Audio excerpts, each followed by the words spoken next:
Yo, yo, yo. Dynasty Daddy trade show.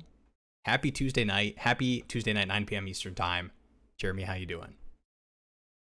I'm doing good. We are getting close. I feel like everything I'm always like, oh, I have a million things to do, but we are so close to actually having meaningful football back. I'm just excited. Some would argue we've had small instances of somewhat meaningful football as far as some preseason Okay. stuff that I'm sure we'll yap through and talk to tonight. But let me hit the intro and we'll get into it.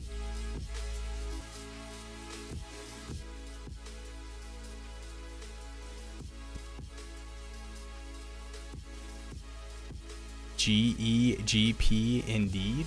What is up, Sean? What's John up, P. Sean? John P is back. Baby was on vacation. Where'd you go, John P? I went on a little vacation myself. That is maybe why you haven't seen a Dynasty Daddy video uploaded, but stay tuned. One will be coming soon. That Will made a promise to work Putting on himself this on weekend. blast. Yeah, I just gotta keep myself accountable. You know, when I rewatch the stream, it'll be a reminder for me to get back to editing the video. Absolutely. We Team got name in Big Charlie Diaz. Daddy. Ooh yeah, and Charlie Daddy. If people are not familiar, we are kicking off the Dynasty Daddy leagues. We had the signups close the end of last week, and we have 3 leagues: Alpha, Bravo, and Charlie. And we do have 2 people we are waiting on, and we're trying to get those paid, started, Derby pick slots figured out this week. So if you are interested in being an alternate and want to be in one of those leagues, either a best ball or a lineup, feel free to shoot me a DM on Discord or just say, "What's up, Will? I want to be an alternate on Discord." And if you're not in the Discord, link in the description. There we go. Absolutely. Ooh, I just got a Fantrax League ID. That's kind of stressing me out. We're gonna test. I We're haven't gonna done one test of me these in tonight. forever. I will come back Let's to see. you, Brad. We do have some messages. I know Big Diaz. You sent your message right before I populated the stream stuff. So we've got a yo from Diaz, and we got Shublub. We can go to that one first. We have a Shublub. And actually it was perfect when I was setting it up. Shublub was actually the last person to send a message. Shublub. So I think we closed with Shublub, and we're gonna start with him here. So It's a full circle. Here we go. The Shublub circle here. I was wrong. B-Turts McGee here. Shublub will get to you. 12-team Superflex, start 11. Jordan Mason. We got to roll with it. We got to roll. Jordan Mason and a 28 third. Move forward. Should be late. Okay, the third's going to be late for the 26-201. Oh, we're confident. It's a 28. It's a 28 third. That should be late automatically. I mean, that team is matter. crazy good. It doesn't matter, but it's also 28. So would you trade the way I want to think about this is Jordan Mason in a third for an early second in 26, or you feel it's leaning early. Team start 11. Solid young team. Should be competitive in 28. Genty, Henderson, Harvey, Aaron Jones, Tootin at running back. So you're moving To me, off I think that's a yes. Yeah. I think this is the kind of team you don't need. Yeah. Well, it is 26, but I think either way, I think the having Genty, Henderson, Harvey, and Aaron Jones, 12 team start 11. I don't know if this is the team I care that much about having Jordan Mason on. So I feel like with that kind of range of running backs, I'm fine to move off for a second. But Jordan Mason is available for 2 firsts in Christopher's league, if anyone's interested. I was about to say, Christopher's back with his I need to just get into some leagues with Christopher and the people in his leagues just to understand the inverse KTC values that people use or whatever. Well, we've got I will say Jordan Mason I think is slightly better than the other running backs we were working towards, but I don't know if I want to have that conversation if we're going to break down Jaylen Warren versus Jordan Mason versus Javonte Williams tonight. I think there's more interesting news to talk about. Latter half of 11:30 before we get to that help. Will's going to really have to be going pee at that point when we're doing that breakdown. Yeah, absolutely. But yeah, I mean, I think for me, 201, early second, a lot more flexible than a late third or even Jordan Mason, because Mason's only valuable if he actually gets playing time, and we don't know what his usage will be. And you already got Aaron Jones. So might as well stake a claim with Aaron Jones and move on, get the early pick. All right, I'm going to pull one up here, and then I promise Shublub. My apologies for the Shublub catastrophe at the beginning here, but I'll get that pulled up for you. But let's go. What's up, Jeremy? From Jake here. Shouts to Jake. Jake's got to get you to a Panthers game. I feel like every time I see Jake, that's the follow-up message. So I wanted to say it. Say it for him. Like, I'd love to go see the Panthers this year. I say it every year. I'm like, this year is the year. This year is the year it matters. But it's probably the best team we've had since 2018. So, all right, I'm gonna make up for my Shublub debacle, and I'm gonna throw you this John P question, and I'm gonna go full screen on you, Jeremy, while I fix this. Oh boy. Good 12-team PPR 1 QB. Would you trade away a 26-second and Theo Johnson for Pollard? And the follow-up is Spears expected to miss time. I think the high ankle stuff, it sounded like potentially started the season, but I mean, it is tough to gauge exactly what that will look like, obviously. Yeah, I mean, my personal thoughts here would be Theo Johnson probably doesn't matter in this format. So it's basically Pollard for a second. If you are needing a running back, I think Pollard's a good bargain. And even with Spears back, it's not like he was the clear starter outside of Pollard. Like Pollard was still the clear RB1. Pollard was more of a change of pace guy. Or not Pollard, but Spears was. I don't expect Spears to really have much different usage than what we've already seen. They have the exact same coaching staff as last year. It really just comes down to this offense probably be a little better. But for me, if I need a running back right now, Pollard's a good bargain, I think, for a random 26 second. Yeah, and then the nice thing about Pollard too, and I'm back by the way, is I think even with like the Spears expected to miss time news, I feel like you could still get Pollard for those like cheap vet running back prices. And the usage even before the Spears injury was actually pretty nice for Pollard. It kind of felt closer to that beginning of last season, most of last season's split where it was closer to, 75-25 than, 60-40, 50-50. Yeah, I know people get like scared because like I know he had like a touchdown bonus towards the end of the year, so they just kept running him in for touchdowns.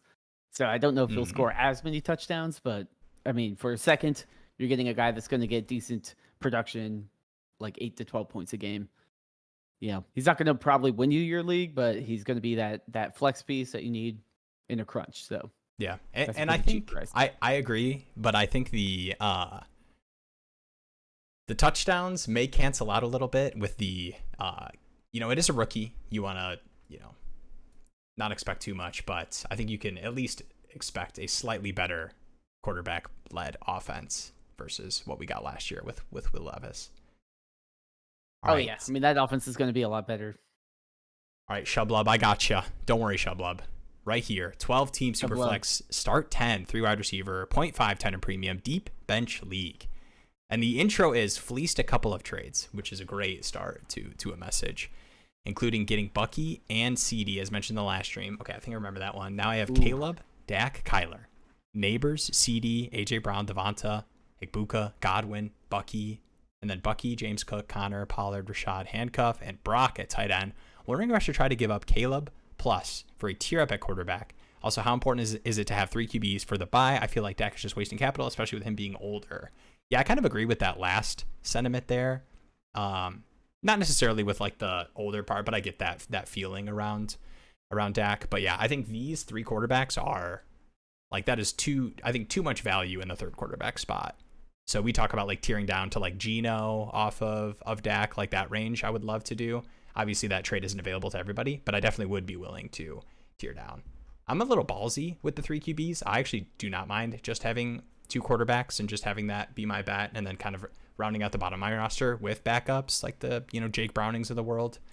But yeah, any thoughts here with the Caleb plus tier up at quarterback or moving off of Dak? Yeah, I mean, I think this is a tricky one because all the players you have are players I think are somewhat undervalued or somewhat controversial. Some people think Kyler can't see through the middle of the field and doesn't know how to play football, even though he's already put up a top 6 season and his bad year was QB 10. So we can pump the brakes. You're probably not getting great value for Kyler right now. I kind of agree on the sentiment about Dak, but I also think he's getting to the age where he kind of is that prototypical QB3 type guy on a roster. He's not someone that, to me, I think there's a huge market for outside of, like I don't think you're getting a first, to say the least. Like, you're probably looking at like a second or something like that if you want to move Dak. So really, if you do want to do a big tier up, it's got to be at the Caleb range. And to me, it's kind of like what's out there. Like, I don't want to be like, ooh, let me go from Caleb to Drake May, or, like, to me, I would really want to be pushing into like Hurts level of, security of like, this guy is a leap ahead of what Caleb Williams has shown. Otherwise, I'm okay with kind of just rolling with these three for now, or potentially like trying to tear down from like Caleb to like a Purdy and pick up additional value. It's one of those. It's a good problem to have where you have too many nice cars and you got to figure out which one to sell. But overall, like, I don't think Dak is like burning a hole in your pocket. I personally would want to have him be a starter just because you also have CeeDee Lamb. You get the CeeDee Lamb Dak stack if you can roll with that a bunch. But he also gets so injured that you kind of do need a security blanket with a Dak. All right, beautiful. And I figured out the fan text, so let's hit that one real quick just before the messages disappear. And I mean, there's a lot to talk about. I feel like I get so into going straight into the dynasty trades. We don't do like the intro of talking about Travion Henderson, 100-yard kick return touchdown, some of the splits with the Jaguars backfield. Tootin apparently getting first team reps at start of practice, 50-yard rushing touchdown. I mean, it's overreact season for sure, but it is a news point that we have. So I'm gonna get the screen over here, and this is Brad. Let's see, looking to trade QB. I like my team windows closing a bit, and Brad, let me know if I have the right team here. So let's switch over. Yeah, I don't know if we got a. I have the league here. Brad did say he likes to freak people out. He likes to freak people out with the I assume it's fan tracks. Yeah.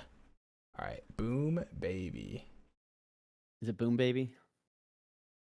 I think the Boom Baby was just that might have just been a reaction to something I boomed. We're gonna try to guess what his roster is. Boats and Hoes. There we go. Boats and Hoes. There we go. All right. We got a so the looking to trade QB, I think. I like my team, but I feel like my window is closing a bit. Any thoughts? So Stroud, Fields, Geno. This is an interesting QB room. Gibbs, Genty, Achan. What? How's this window closing? I was about to say, what window are you closing? Like, I wonder if 100 other open. Well, okay, so Devontae Adams, I understand if you feel like that's a big part of like your wide receiver production, but you only have to start 3, and you have 3 nasty running backs: Travis Hunter, Josh Downs, Worthy as well. Tight end position, I assume you're just kind of, I don't even know. I'm going to check to see if there's a bonus. Cam Scadaboo's on waivers. Oh, that's crazy. That's the first thing. Before you trade anyone, I assume. Well, actually, yeah. I assume something weird's going on here. If the fan tracks is not pulling Marvin Harrison Jr., because I doubt he's on the waiver wire. Oh, I may have to look into that. Yeah, I would assume the same for the Scadabo made more sense, even though it didn't really make sense. It's a little bit lower, but yeah, it is a 10-team start 9, but I think even there. Yeah, no. Considering he has like 50 wide receivers, I assume Marvin Harrison Jr. would be picked up over Malik Washington. Yeah. Yeah. Anything I want to give. I want to give Brad something here. Do you have? Because well, the first thing I will say, and we can talk maybe about the quarterbacks if that's something that you had brought up specifically, but I don't think this team's window is closing at all. I mean, Gibbs, Genty, Achan. That is. We talk about the running back position not being long term, but as far as you feel like you've got at least a 3-year window of those running backs being just insane producers. Amon-Ra, AJ Brown, Hunter. I mean, for me, I think I have 2 main moves I'm doing. In the preamble is don't do anything with the quarterbacks. I think it's perfect for this type of league. A shallow super flex league. You have a CJ Stroud, sure, that's fine. Long-term kind of player. You're not going to get a super elite value for him. Unfortunately, that was last season. That was last offseason you could have. Justin Fields has top 10 upside, even though he's not the greatest quarterback. So to me, that's kind of, I'm like, cool. Like, that's perfect for this type of league. A cheap guy that could be top 10. Running backs are perfect. Looking at Amon-Ra, AJ Brown, I'm fine rolling out those guys. To me, really, the moves are, can I flip one of these middle range guys like a Downs into a more solid producer at the tight end position? Because tight end's probably pretty cheap in a 10-team start 9. I can probably go buy a Tucker Kraft or something like that that's someone's tight end too. And then also just find a way to consolidate. Can I find a deal to move up off of like a Travis Hunter, like Hunter plus, and get to Nico Collins or something where it's like, okay, cool. I lock in a serious wide receiver. Yeah. I was going to say, I mean, there's a couple teams here that have a couple tight ends, and obviously in a shallower league, a lot of those teams, especially if they're weak at certain positions, are a little bit more willing to move off of, the second one. So I was eyeing like, oh, maybe you could go get Ferguson from, the Bowers manager here, and his, Mixon's hurt, and maybe you could move, Mason or something, or one of those middling receivers. But I mean, I don't hate in a non-premium just kind of rolling with, I mean, yeah, Likely's hurt, and that is kind of tough, but unless you're really moving up, I wouldn't want to move. I guess if Downs is included, you could probably get up into a decent range, like pushing Hawkinson range of tight end production. But well, that's what, like, a player in that range is not going to really be impactful on my team or be a good, like, because I also have a Worthy. I also like what's the outcome where Downs becomes like T. Higgins type production, where you're like, oh, I have to start him in this type of format. Probably not that high. So for me, it's like, cool, can I just lock up a tight end, because tight ends are cheap? But it's probably better than rolling out a Kittle or something. To me, it's kind of like one of those like luxury things where it's like, it's not the first move I would make, but to me, I'm like, the things I see is I probably could use a wide receiver 3 or a tight end upgrade, and then I can cut, instead of having 4 roster tight ends, I can cut it down to 2 and play more of the running back waiver game. Would you rather? It's tough because there's a couple of running backs I want as well, and if Kyle Williams is on waivers, I'm dropping. I'm gonna have to double check the fan tracks. But I mean, there's some. I mean, they're in a similar range as some players that you expect to be on waivers too. But I mean, I don't think you necessarily need to make a tight end move if it's difficult for you to find buyers. We got a Christopher recommendation: AJ Brown, Kyle Pitts, Jordan Mason at 27 first for McBride. That's not what I'm trying to do. But why do we got to include the first? Maybe the starting point is AJ Brown plus, but I don't think the plus needs to be a first. Probably moving AJ Brown. Yeah, no, I'm definitely. I imagine if you look at the WAR, it's going to be wide receiver, running back. I didn't see any premium, so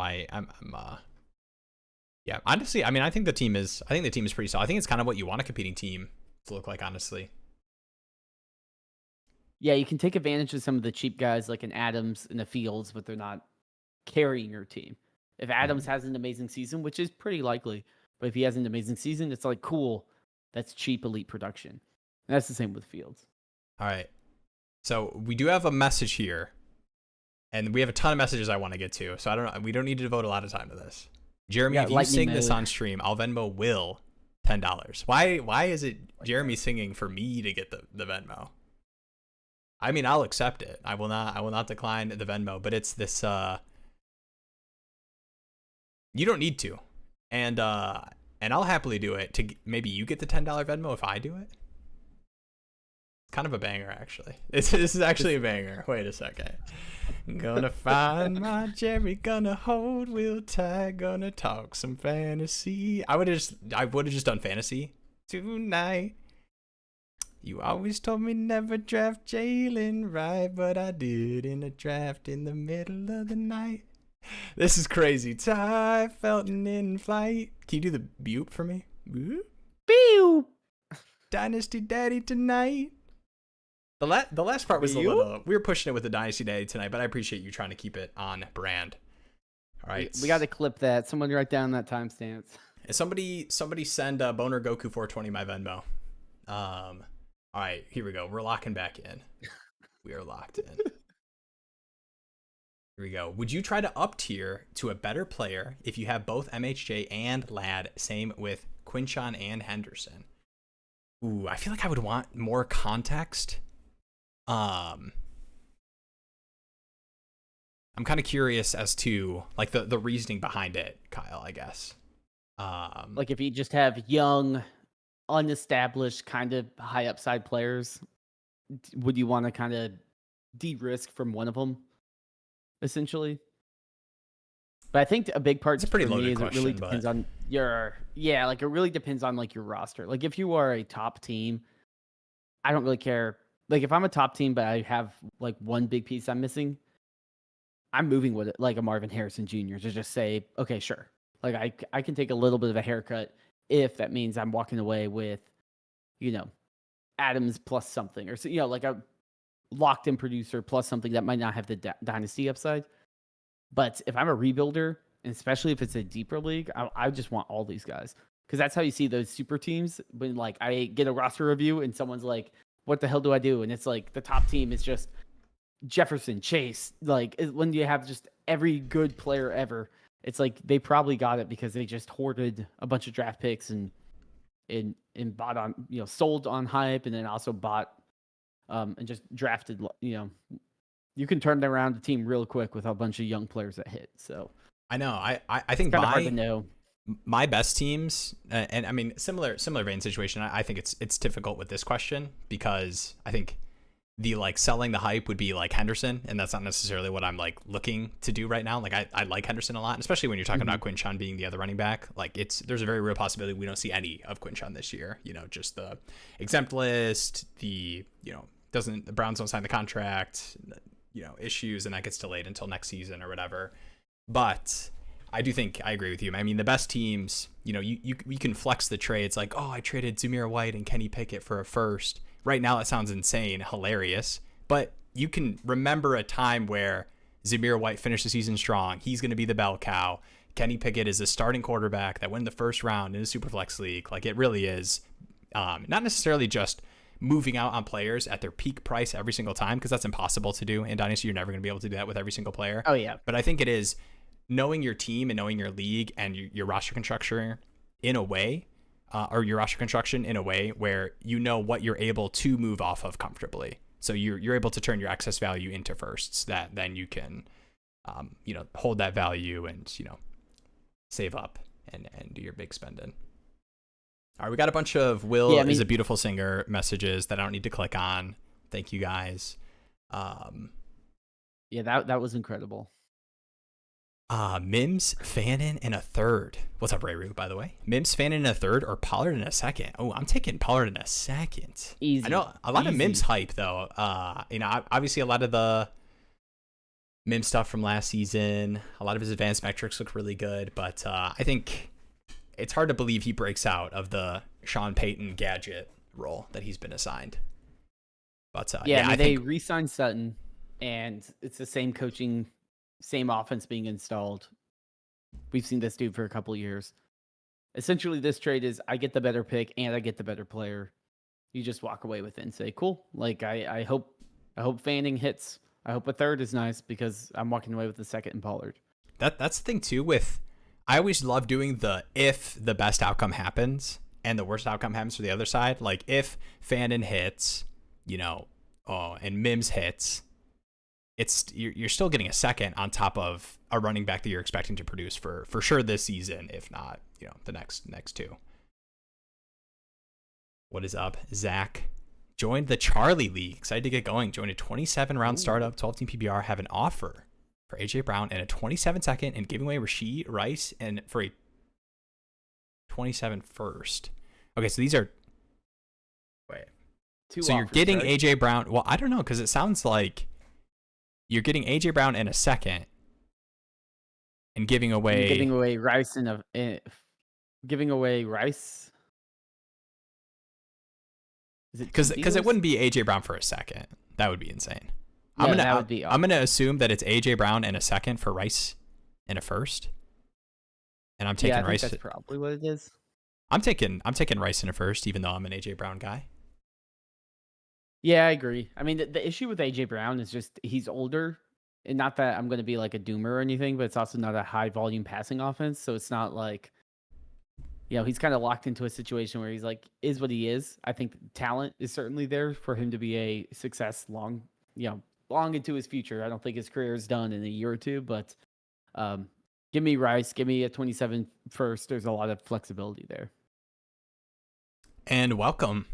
This is it's a special thing. I mean, this is the ground floor of the Dynasty Daddy startup leagues, and it'll be fun. Like I know it sounds like I'm hyping him up so much every time we talk about him on the streams, but it'll be cool. I am really excited to be able to pull up the startup boards that we're gonna get started this week, on next week's stream, and get to look at what teams are doing. I think it'll be fun to talk through like actual leagues that Jeremy and I are in with you all. 12-man league. This is single quarterback PPR. Sutton for a 2028 first. The first is from an aging roster trying to win now. Single quarterback. Yeah. I mean, I would love to hear more context, but I know we talk about the single quarterback, like the first get a tiny bit devalued when you remove quarterbacks from the equation, but I think Sutton is like the exact receiver I would love to be able to move for a 28 first in a single quarterback league. Yeah, I mean, all the deals that I saw with Sutton going for a first, like mid last season, I was like, oh man, like that's such a fleece. Like that's such in like this moment in time, this player will be worth it. It's like when Sam Howell was worth a first, and everyone was sending a first for Sam Howell, and it's like, come on, guys, like the floor is going to fall out. Yeah.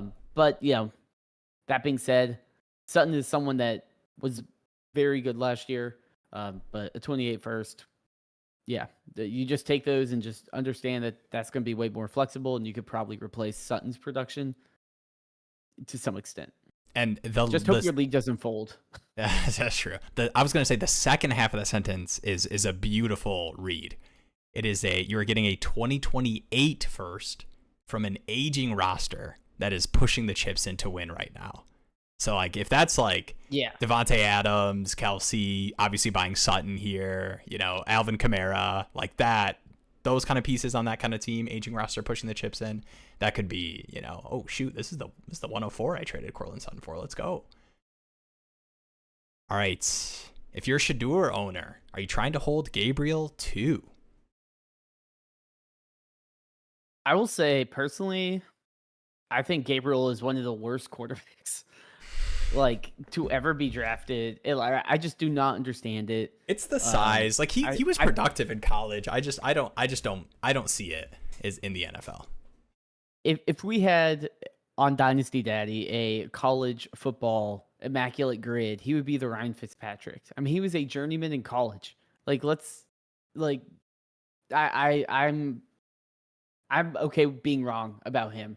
I do think Sanders has a much higher upside, and I expect Sanders to play sometime this season. Mm-hmm. I think Gabriel will play too, but I just legitimately do not understand why Gabriel was picked higher. Am I trying to hold him? Not really. I don't think anyone's really high on Gabriel, to be honest. Yeah, I mean, like Gabriel, I will roster more backup quarterbacks than most people. Like I don't want to say it out loud, but like I had a little twinkle in my eye when you saw the Justin Fields on a cart thing, and Will's thinking about his Tyrod Taylor, that he's the only person that cares about rostering Tyrod Taylor to fill in the QB3 slot. But yeah, like I'm willing to, but yeah, like you said, I'm not trying to pay up for, fourth round quarterbacks. Regardless of how wonky that situation is. I still think it sounds like Flacco is going to start. Wouldn't surprise me at all if we see Kenny Pickett at some point this season, and then let's do it one more time. We need Kenny Pickett again. Yeah, and it is also very possible. Like people like to think about Dynasty in terms of what is currently on teams' rosters and like how is that going to play out. So like, oh, he's going to be the wide receiver 2 next year when this guy leaves or whatever. But it's very possible that next year the Browns fix the quarterback position. Yeah, man. If the Browns are not, if they're bottom 5, it's a guarantee they're going to take a guy. Yeah. Whoever that rookie running back on Tennessee will most likely will be absolutely picked up and complete healthily. All right, I'm not even going to pretend to try to reread that with my cute little Javantes, Jalen's, and Jerome's. I believe that's Khalil Mullings you're talking about as a Michigan fan. Oh, yeah.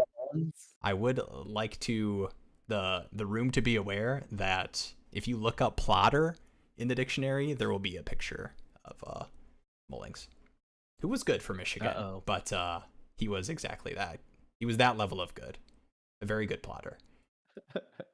Trade Joshy, commit to Russell Wilson, if I'm being quite honest. All right, the Christopher messages. They're scaring me, but not as scary as moving the first for Javonte Williams. All right, Becca's on the clock. I'm getting used to the chaos. Who's she picking? I have no idea. I don't know who's available. Take Reggie Bush. Beautiful. Genty is a bust. I am destroyed. Hey, who's well, we're gonna get into speed mode, but who's your like favorite fantasy running back that you've had?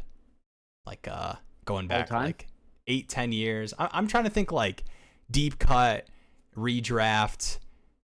You're refreshing the ESPN have one app.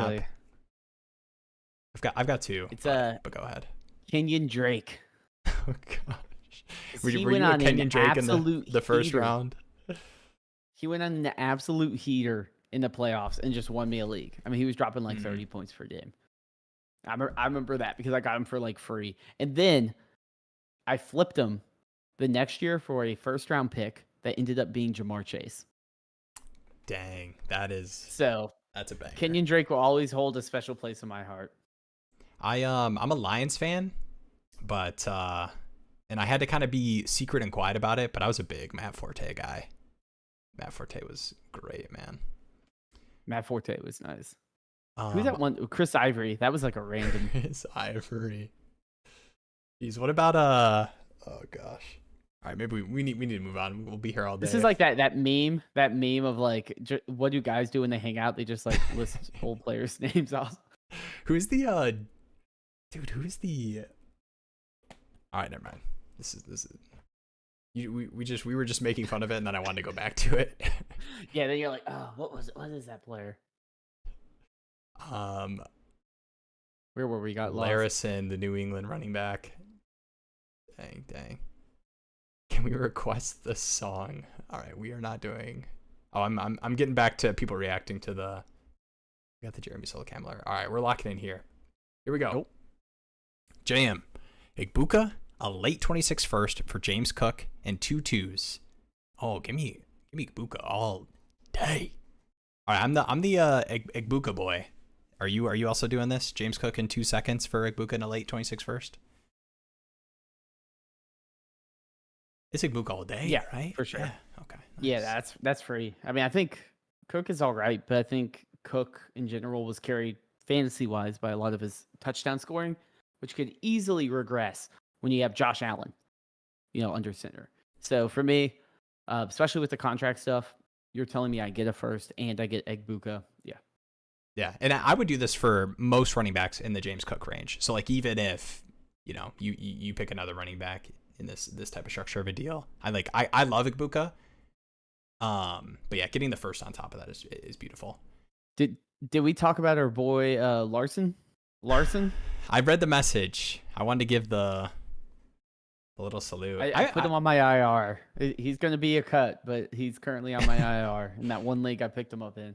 Yeah, I didn't want to draw too much attention to it because remember when we talked about how we all picked up our one share? I realized that I had dropped him for another player that I picked up. Ooh. So actually pre-injury too. So now I feel like it's a little bit on me. My fault for all the Larison lovers. Yeah, that's rough. The lovers and Um, lovers. Patty Mills, shout out Patty Mills, is going to be in Charlotte cheering on their Falcons week 3. The Falcons. I also saw Christopher is going to be at the Bills game Let's go. in Charlotte, so we All might right. have a I've got a hot take. get All together. right. Hot take here. Uh-oh. And the hot take is just that I'm a loser. It is that I do not like going to NFL games. Maybe a prime time, but on like a Sunday, going to a game, I just think about, man, I could be sitting in my office on my 4 monitors watching every game right now. Is what I think about. Is that how high are those loser levels? I will say you're a bit of a loser right now because your team is the Detroit Lions. So Dude, the tickets got really expensive. I would want to be there. I know, but I would want to be there for some of those games. All right, I'll talk to my side project boss to see if I can up my salary. I do relate though with the watching all streams because when I'm sitting there, I'm like, do I want to go and watch the Panthers let up 8 yards per rush? I'm like, not really. Like, I'd much rather just be able to say, oh, we're down by 30. I can move on to something else. But it's a little bit different when your team is cooking. That's true. That is true. I've been to one good Lions game. I went to a lot of I got to see a lot of cool players when I was growing up. I went to a Mike Vick Falcons game. It was like, I think it was the quarterback duel was Joey Harrington and Mike Vick. If you guys want to guess who won that duel. Who's the little stream wizard cooking up little neat tricks like that on the stream? Oh, the solo cam alert? It's me. I'm pushing the buttons. Let's next player. I got to remember to hit the stats screen. People were gassing up the stats screen. And yeah, all the work Jeremy put into it. I gotta make sure I get there. Next one we'll do it. Here we go. Supposed to draft. Oh, one draft. Dang, this is important, man. We gotta cancel stream. Or we got to get the tri cam and we just do a live redraft draft of Becca's team. Is she on the clock right now? I have this was like 6-7 minutes ago. Oh no, I did it on accident actually. I think it's a slow draft. Okay. Oh, is this a dynasty? Is this dynasty mommy? No, it's a redraft. It's a redraft with a slow draft. It's like our friends and all the wives. So it's a slow draft or redraft. Oh dang! So you probably can't give intel. She's on her own. I have been. I've been like, you should take these 2 players, and I'm like, whichever one you don't take, I'm taking. All right, here we go. Oof, this is I don't want to say good one, but this is a one. Diontae Johnson, roster clogger, or we think there's a world he shakes out on the Browns. I will say it was funny putting on. I went on a golf trip this weekend, and the boys were playing some board games at night, and I was putting on the preseason games just in the background, and it was very funny to turn to see like, oh man, Browns, like, oh, somebody just dropped a pass, and I was just like, of course, it's Diontae Johnson just dropping passes in the preseason. It's tough, like the current situation, and especially like the Diontae Johnson stuff feels extra weird because I mean, wide receivers that change teams like that, especially like it happened last season, you just tend to not really end up mattering for fantasy. But I mean, just as soon, I mean, you know as well as anybody on the Panthers last season, like people were trading seconds plus for Diontae. I did. Yeah, I tried to. The person said no. I'm holding him. I was like a second and a third. He's like, nope, 2 seconds, and I'm like, fine. And then he had one good game and then got traded. Like I assume you can blame me for the fall off. You'd rather have, like, if we're talking about actual real life application for is he a roster clogger, I assume you would want to have, I think, so like JCM right now and like the hype he's getting as like 7th round running backs, I assume for sure everyone would want to have over Diontae. What about Kyle Monangai, like another 7th round running back that like hit rates are pretty bad, but just like the rookie bets, are you taking over Diontae, even the bad ones? Honestly, like me personally, I think Diontae is kind of he's in that like Adam Thielen type range, to use another Panther player, where it's like, I don't think they're ever going to have a ton of value anymore, but I could totally see Diontae Johnson still producing. I think it's more like his mental game that's probably holding him back than his actual like physical wide receiver skills. So I don't really know what's been going on because he was killing it on the Panthers. Then had his weird, I was cold, so I didn't want to go in. I don't know what that was about, but to me, I believe in the talent. I think he's probably a buy. I probably would hold him at a higher regard than a lot of players, like a lot of those late round, 4th or 5th round picks. He's probably around like a 3rd round pick, in my opinion. Like around there, it's probably when I'm taking those rookies over a Diontae Johnson. But I mean, I wouldn't be surprised if we were looking up and Diontae Johnson is like 8 to 12 points. It is a make or break year for him, though. Like if he can't do it in this, like it's Judy, him, and Njoku. Like he should be able to carve out some sort of role there. Yeah, it's interesting. I mean, I like Tillman too, and there's been some buzz there, but yeah, it is tough because it does feel like the best case scenario for Diontae at this stage is like he's hitting he's a 29, 28-year-old Wandale or something. Like even like yeah, kind of, which is not super inspiring. But yeah, I think Diontae is a roster clogger in leagues where like a realistic hit for Diontae, like Browns Wandale, if that hit isn't cracking your lineup, he is a roster clogger, and you should be making different bets. And I think that's not necessarily a Diontae question. It's more of just a roster construction question where, like, really evaluate your teams, not at, like, the certain player level. Obviously, you should evaluate player value so that you can move those players instead of dropping them for, whatever, 3rds or 4ths. But, yeah, I think, people are saying clogger. I think in leagues where wide receivers in that range don't matter even if they do hit, definitely cloggers. Yeah, I mean, you have to be a somewhat deeper league for it to matter. But I do think in terms of if we're looking at players of similar value, he should be much higher. Like we've seen him produce. We've seen him put up wide receiver 1 numbers, wide receiver 2 numbers consistently. It's just like, can he get his head straight? Whereas a lot of these other bets in that range are literally like, does this guy have NFL talent? All right, I feel like I have to acknowledge the CJ2K Alfred Morris that 1 year. Yeah, I was gonna say Alfred Morris. I want Jamal Charles to be mine. But I feel like that's a lot of people's. Everyone that rostered Jamal Charles. It's Jamal Charles. Those seasons. You got to get like some of those deep cuts, Darren Sproles or something. Or Bilal Powell, Oh, what about CJ Spiller? CJ Spiller's good. I remember I think I had, was it Fred Jackson and CJ Spiller when they were both on the Bills? I feel like I had a team where I was playing both of them. I remember what Maurice Jones-Drew, and I was like, wait, I actually know a Jaguars player now.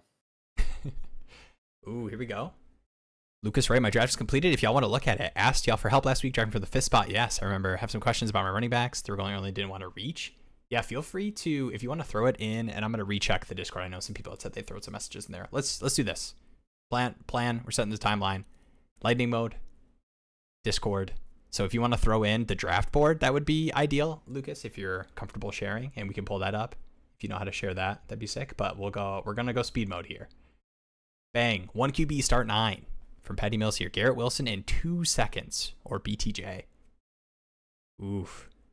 In a shallow league, or you just taking BTJ? 2 seconds. 1 QB start 9? Oh, yeah, for sure. Especially 1 QB, too. I don't play in any 1 QBs. Has a much longer leash. I'm just imagining, like, okay, two mid seconds in this draft class, you'd be like Garrett Wilson, and then I would tack on, Scattaboo and Trey Harris, I think, especially at this stage. Mm-hmm. Ooh, Amir Abdullah is my spirit animal. I could go back to some old Lions running backs too. Some Javid That's Best, a good one. Yeah. Who's Amir Abdullah had a couple good weeks last year. He did, definitely. Shipped 3 years ago, same situation. Yeah, that is kind of like I feel like it's kind of figured out, but that used to not be as figured out. The like pass catching running back role, in fantasy. Like I feel like probably like 10 or so years ago, it was just I need the bell cow, and if you're not the bell cow, like you're just a handcuff. Kicker. Yeah, the good old handcuff conversation. I need to help my wife here. I would say I did pull up our league. I can't share or anything. Definitely do not take. I would take Braylon Allen, Mm. just because a lot of the hype Oh, is no. that Braylon Allen could be the guy, especially with Breece Hall trade rumors, and you might be walking into a solid RB1 production, not RB1, true RB1 production, but he's probably going to be a 1B type player for the Jets, especially if they trade Breece. So when All you're right. comparing Braylon Allen or Wayndale Robinson or Tyler Algier, you definitely want to go with the Allen bet. Yeah. And if And you don't take him, I'm taking him. So yeah, and Will's little redraft trick is I usually don't draft. I usually will draft a defense for whichever is the best week 1 matchup that I can have in like those last rounds, but I usually don't draft a kicker and take some kind of like, I mean, Braylon Allen is a good example, but he obviously isn't going to be going in the last rounds. But and then you can just drop whatever player to pick up your kicker. I will do the Breece Hall thing real quick. I know everyone's wondering. Been getting messages left and right. Will, the Breece Hall spokesman, are we concerned? What are we at DEF CON? All right, we're at DEF CON 2.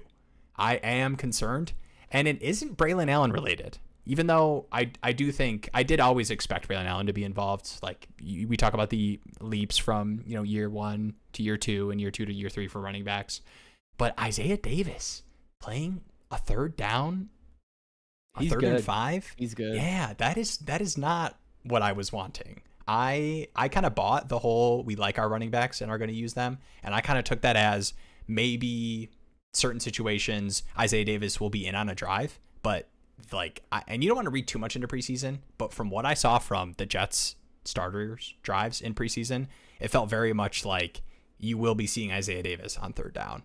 And if Breece is splitting the early work and the pass catching third down work, that is spooky for a Jets team that we are not expecting to be very good. So I'm spooked. I am DEF CON 2. And trades. Well, I will say I appreciated the trade nod because we are approaching the last year of the deal. So I do think that even though it's not likely, I it think is he may be possible. moved. I would love it. Breece to I the mean, Dallas. it'd be the best Breece to situation Dallas, for him. Yeah, I mean, Breece in Dallas, like that would be an amazing situation.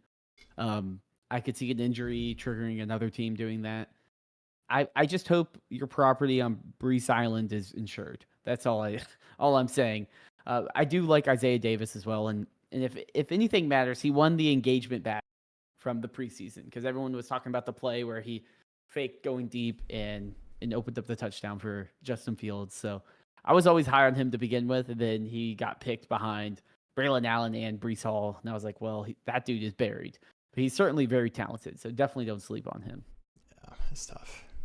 My apologies, Big Diaz. I'll pull this message up. I will take some blame. My bad. Ooh, would you rather always take second in a winner take all league or always take sixth? I gotta go second. Yeah, that's tough. that's a stressful like Christmas. The worst part of the fantasy season is that most of the leagues end around Christmas or New Year's. So like everyone thinks I have like my mortgage on it because I'm like pacing around, and they're like, oh, oh, should we open a present before Christmas? And I'm like, if only CJ Stroud didn't throw another touchdown, like I would be enjoying this right now. So the stress might be not worth it, but if you're telling me I'm one away from being a take all, that's better. That means my team's a lot better. Yeah, we're getting the sad Braylon Allen, Isaiah Davis messages. Ooh. Cash out Jimmy G a third today, or wait until they rule out Stafford? They rule out Stafford. Oh, I'm cashing out Jimmy G for anything. Oh yeah, take it.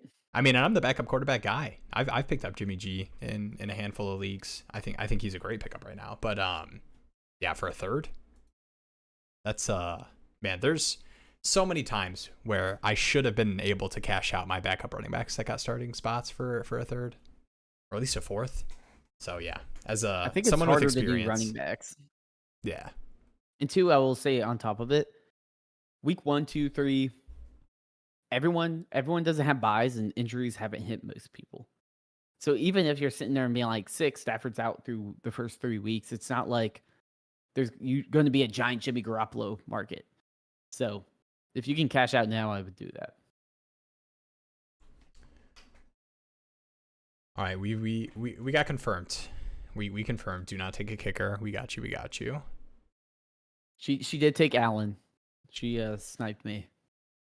All right, Michelle here. We got some intel. Can't tell if Tristan is Christopher or Boner Goku 420. I thought that Tristan was Dov Kleiman, and he signed up for a daddy league. So I sent him a DM and was like, "Hey man, like, is this you?" And he said no. So we were minus one person.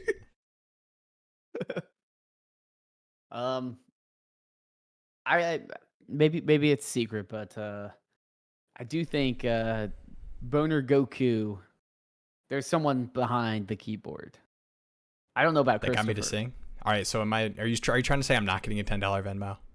I could really use it. It's a league due season. Will could use the $10 right That's now. true. All right, here's who's available at the top. So I'm gonna need your help with the format. Dangerous Wilson. I have 2 QBs. Isaiah Likely. I have 1 tight end. Besh and Tyler Alligator. Who do I pick? Well, we already did this. This was the Braylon Allen. Oh. All right, my bad. I thought maybe she had a turn. All right. I'll stick Aaron Rodgers. Okay. Braylon Allen hype is too much. I got burned last year. Isaiah Davis is the same and half the cost. Oh, that was not the same thing. I will say the Braylon Allen hype of a guy getting like a 15-yard run, and it was just like the most wide open hole of all time. That is the one positive thing. I do think the Jets offensive line has improved, but yeah, it's tough. All right. Yeah, I mean, I think last year too we're being optimistic about the Braylon Allen situation, but I do think the vibes are much lower on what Breece Hall might end up being. Yeah. All right. I will say I do see 2 messages here. So Tanaticus in the Discord and Patty Mills and actually D Bohanan. I think all of these 3 trades we talked about on stream. And I think we feel confident enough in the trade without the context. Yeah, feel free if you have any other questions to shoot those in there, but I'm going to pull up this earlier one we had from Big D as here. So I'm going to get the question up. We got Jeremy, are you excited for the new Taylor Swift album? I will say about that. All I know is it's orange, and I'm as a NC State fan, orange isn't my favorite color. But shouts to Jason Kelsey. He has played the Immaculate Gridiron. He has used Dynasty Daddy before. Nice. Yeah, I'm I like the old Taylor. There's some new Taylor songs I like. All right, here we go. Big Diaz. Got the team up here. Just traded Marv for DJ Moore and RJ Harvey. It's a 12x10 super flex, deep IDP, 1, 2, 3, big play scoring. Oh, okay. 1 point for first down rushing, 0.5 PPR, 0.5 tight end premium, 1 point for first down reception, 1 point for passing first down for all positions, making RBs and QBs juiced. Failed the 3P. RJ slots in as my RB2. DJ and Marv slot. Player take on Kyler more so than Marv. QB room is Stafford, Garoppolo, Flacco, and Radler. Ride dirty at QB2. The first unprotected playoff. This is really a bet to retool towards robust RB build as well as OP rushing stats in the league as well as Konami quarterback. I wonder if there's another move here or if I'm missing something. Because I see Mahomes in this QB room. But maybe that was... Let's see. Maybe that just was a... Forgot to mention. Like it was going to be QB room is outside of like the QB room outside of Mahomes. So we could just assume that. So do you like that move 12 by 10 with some of the juice scoring with the current RB room? Marv for DJ Moore and RJ Harvey. Is this in live stream ask? It was one of the earlier ones. So this is like this is a scroll up guy. But yeah, I can I think with your current team build, I think that kind of tier down. I'm not huge on DJ Moore, but I do like buying RJ Harvey. I do think J.K. Dobbins will be involved, but I think a lot of really positive stuff. I mean, obviously nobody believed the 5th on the depth chart stuff, but the number of plays and touches that we saw Harvey get with the ones versus Dobbins, I do think Dobbins will be pass protector, but I think it's pretty obvious that Sean Payton was looking to get RJ Harvey some touches in the preseason, which is great. Yeah, I think with this team build too, it makes sense. With Harvey, it's going to be something that like might be a little bit of a slow burn. I don't expect him to just come in and be RB1 out of the gate. So they'll probably rotate him in. But they did take him in the second, so it's not like they're not going to use him. They definitely are very much invested. And I got your roster now. But yeah, I mean, I think with the amount of running backs you have, you can wait a little bit on like an RJ Harvey, let that kind of marinate, and then he'll start producing. And you got a lot of those kind of rookie upside type of guys. So I'm not too concerned about that. Yeah. And I do think, unfortunately, like with this current team, you kind of had to do some kind of wide receiver tier down move. And I like doing it with Marv versus, Chase, AJ Brown, Travis Hunter. I mean, maybe I could have seen a pivot off of Zay Flowers, but obviously it's hard to get into the RJ Harvey area. And you're for sure not getting a plus. So I think the move is fine, even though I'm not a huge DJ Moore guy. But 2 firsts and 26. This is a fun team. And I like that. I will say I'm kind of coming around.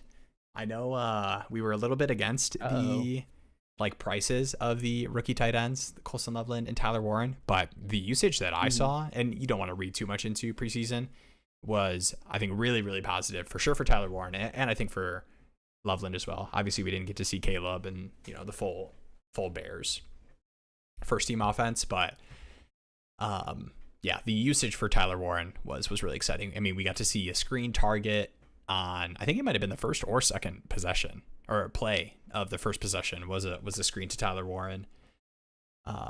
Ran all the routes. I'm optimistic about Warren. Ooh. Just because with Loveland, there's just so many different ways that offense could go. Yeah. But with Warren, it's big body kind of grinder type guy that you compare with Anthony Richardson or Daniel Jones, and neither of them really aren't super accurate passers. So they're going to kind of need those easy design plays where you can just get it to a guy in space. And a lot of people hype up Downs, but reason Downs is hyped up is you got an aging Pittman that's not amazing. You got a bunch of random gadget guys Pierce and Adonai Mitchell who aren't true alpha receivers. There's a lot of targets to go around. Even if half of them are just 10 feet over their head. All right, I do have. So this is going to be Lucas's startup. So we got a phone screenshot. So I'm not going to do the full draft breakdown or anything. So we'll just touch on the Lucas picks. But this is from the 5 slot, and I'll pull it up here. All right, this is the 5 slot. JJ was the first pick. So I'll do a nice little scroll down. All right, it's gonna look a little clunky at first, but we'll do a little scroll down, pick by pick, a little pick by pick reveal. And I do like starting my drafts this way, where you start double tap receiver, JJ and Drake London. Love it, beautiful. And I will say Drake May at the 3.8. That is good Drake May value. I mean, I've seen crazy value. Yeah, I've seen people take him. I've seen people take him at the end of the first. I've seen early second Drake May in a lot of startups. Is it a start 10 or a 10 team? Yeah, let us know Lucas. I I do can see like only Hampton, see. JSN, AJ Brown. But no, I see 11 though. Yeah, I do see an It's 11. crazy that like all those players are that far. Man, Rice at the 4.5, Hunter at the 5.8, and then this is probably the first unfortunate. Assuming you made the Judkins pick. Tyron Tracy's a little high. I mean, I guess it's not too bad. That's not too bad at the 6.5. I'm gonna take back that womp womp. It's just a womp womp for the situation you're in. That's not too bad for Judkins. Yeah, it's not terrible, but I probably would have rather had a different player. Yeah, it's just tough when you look at like, I guess not with this build, but like Devonta Smith goes right after Egbuka at the 7.7. I'd rather have. I mean, you still get T-Law at the 7.8. I mean, give me T-Law over Judkins, but you still got him there, so can't be too mad about it. Egbuka, because I got an Egbuka. But gets Matthew Golden at the 8.5. I mean, you got some banger picks here. True. Like that. Brandon Ayuk at the 9.8. Richardson in the 12th is nice too. I mean, if he hits, he has that Fields upside.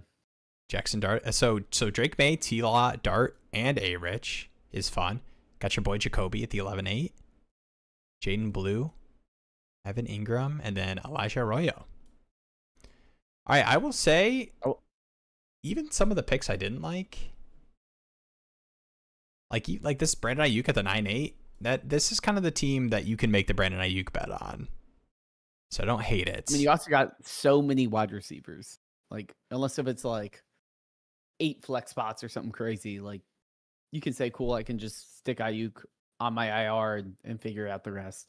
Yeah, and I will say with this kind of team and what I would want to look at, Lucas, so I love the approach of drafting heavy wide receiver, and like your quarterbacks are young enough to, and you drafted Matthew Golden, another young receiver. It is very real that week 1 it's very possible you're getting 0 points at the running back position week 1. Yeah, like we do not see Jaden Blue at all, and we don't obviously not expect to see Quinshot Judkins. So I would not mind. I don't think you need to do it with these high-end receivers, but if you can find cheaper ways to turn some of these later receivers that you took, because like I love Jacoby Myers, but this team doesn't need Brandon Ayuk. JJ, Drake London, Rice, Hunter, Matthew Golden, like you don't even need that. This is kind of where it comes back to like the Judkins pick, where it's like if you're gonna pick a running back that probably won't produce for a while, but he's your RB1, and then your second RB is Jaden Blue. Like I love the start with the wide receivers, but I probably would have wanted to replace like, oh, maybe I take James Conner instead of Ayuk, and then I can at least have a guy that I feel will score week 1. Kind of pick maybe some of the less sexy upside answers, just because at this point you took your high-end shots at all these wide receivers. Yeah. But it might take a little bit for this team to get into it anyway, with Ayuk being out, with Rice being out, a lot of rookies and Hunter and Golden, Judkins. So it's probably going to be a little bit before this team really gets up to full speed. Yeah, it's tough though, but I do get that, but like man, JJ, Drake London. I mean, Jacoby, I do like the pick as like if you need to fill in that spot, but I would have liked Ayuk to be a running back, but no, I think solid team all around. I think you got good enough values early on that the picks that we didn't necessarily like, you have enough value on the team to be able to kind of build around at the running back spot. Yeah, you could definitely move them around. All right, Eskimo 24 here, 12 by 12 super flex, tight end premium, 226 firsts and 227 seconds for McBride. Would pair McBride with Bowers and Warren? Oh, jeez. This tight end premium 2 times. I don't know if we know the tight end premium. I think that's 2x the 26 first. Oh, it is 2.0 tight end premium though. Yeah, I'm taking that. Oh my gosh, yeah. Dang. Yeah, I think McBride had top 5 in most targets in the entire NFL. And now you're telling me every one of those is doubled? Yeah. McBride is he is in like super juice tight end premium. You almost don't even need the touchdown regression to come back for him to like absolutely smash tight end 1, just as far as targets, receptions. If he scores more than 2 touchdowns in a season, like we're gonna be sitting here being like, oh my god, like this guy's putting up like Jamar Chase numbers. I love that. All right, let me see. if we have any other. Discord asks. I know. I think we have a bunch, right? Yeah, we do. We do have a bunch, Or maybe and I I'm can reading pull them up. wrong. No. So there's a lot of these that we got are ones that were. So like this one is, actually this Tanaticus. This one was actually. I'll pull this one up. Sorry. Oh, we got the Wilson for BTJ. Right, and then the Sutton for a first. That was another one. So yeah, Tanaticus. Yeah. That's on me. I'm pulling it up right now. I got you. All right. I'm not gonna make a little overlay. Inclined to ride it this year. See which one did I pull it up? Got like 10 tabs open. All right. I think I got it here. All right, Malik, my neighbors. Here we go. That's a good name. All right, thinking about pushing in this year, having no luck moving. Okay, interesting. This is a single quarterback. Yeah, one QB, but it's Lamar. Lamar. You got Bucky, Chase Brown. Man, I love that Tracy, running back Pollard. room. Neighbors, good running London, back room. JSN. Okay, this team's nasty. This team is sick. No 25 or 26 first, but I Makes think you sense. can live with that. Yeah. And what is it? 10 team start 8, very consolidated. So Right. you want to have those superstars. And I assume not. Obviously, the rookie draft has not happened yet. The only pick is the 208. 208. Okay, it's 0.5 PPR. And I'm not seeing any tight end premium. So he's talking about moving his 208 up for someone like a Scadabu. Personally, I would be trying to just look at some of these bad teams and buy just some old running back. I almost don't even think you really need to buy a running back on this team. I feel like Bucky, Chase Brown, Tracy, Pollard, and Dobbins, and even Ford too. Like, I mean, you could talk yourself into like Miles Sanders could make a start for not this team, but a team for sure. I mean, wide receiver depth, you've got Waddle and Judy. It's behind JSN, London and Neighbors. I think the 208, I almost would want to try to like push that to 26 and get like another second. Ooh, yeah, that's a good idea. Yeah, like I would either be looking to say, can I just get like a James Conner type, or try to kick it to the future? Because the reality is you don't need it this year. If you have a second and 27 instead, then you can at least use it if Pollard gets injured and whatever the hell happens during the season. Because right now on paper, there's not much of a difference between you and the number one team, which means, okay, cool, it's a coin flip once I see you in the playoffs. Yeah, and I like your depth, your running backs a lot more. This is a pretty shaky running back room. These like some of these like high end value teams. Oh, like yeah. even this Saquon Swift, and then it's Mixon.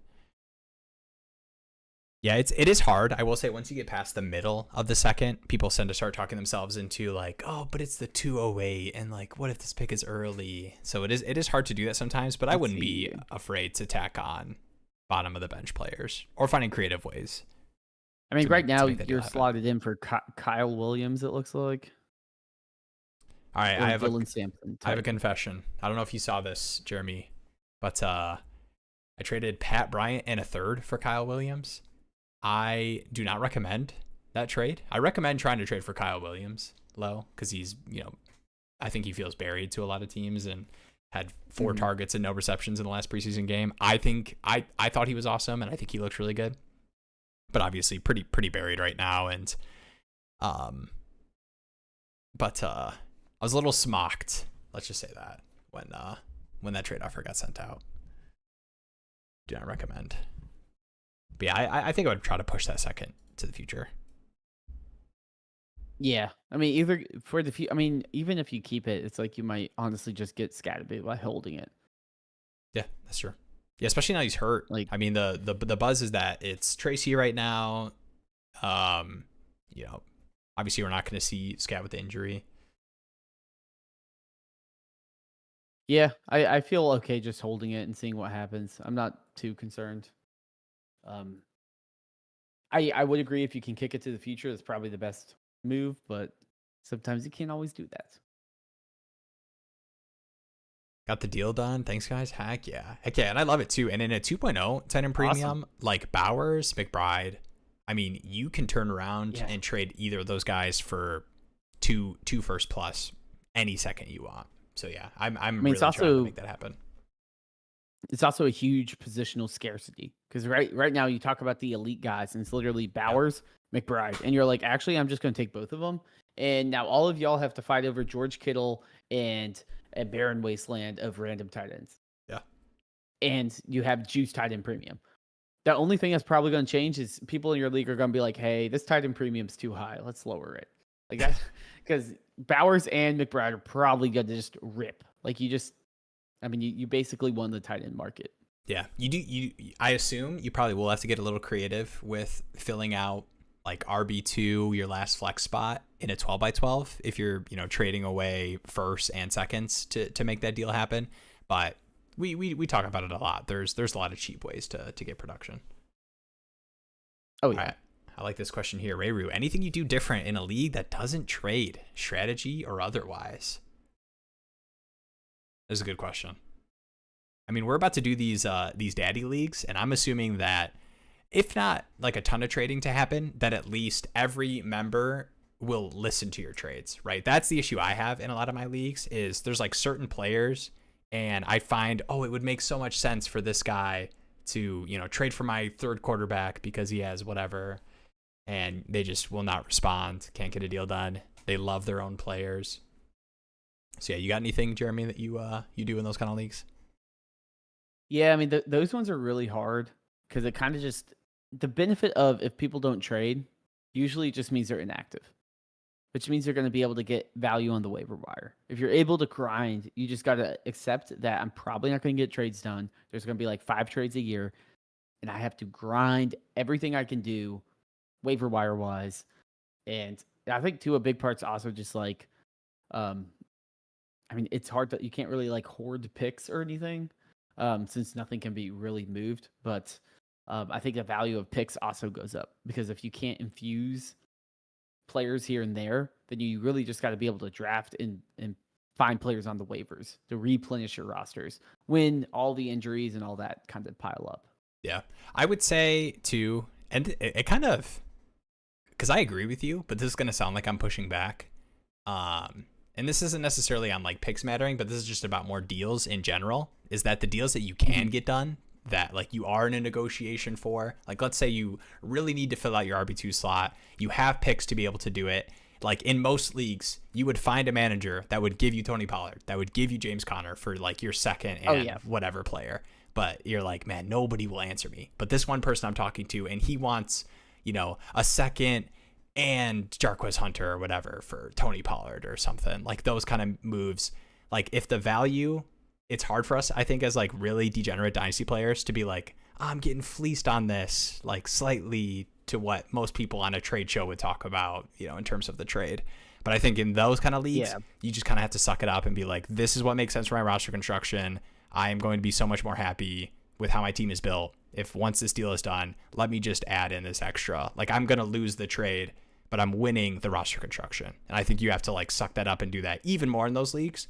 And I think that's something people need to do in all their leagues, honestly, even in the active ones. Sometimes you have to lose a trade to, get something done that you want to.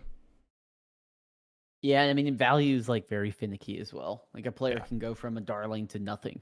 But yeah, I mean, I do think that's a good point. I mean, it's also a reason why I say, hey, be active, be proactive when you're making trades, because you kind of set the parameters of what the trades are. And if someone is like, oh, I do want to move Tony Pollard, but I had a long day of work, I don't want to sit and deal with Sleeper's UI crashing 5 times as I send out 10 trades for all, to try to get a second for Tony Pollard.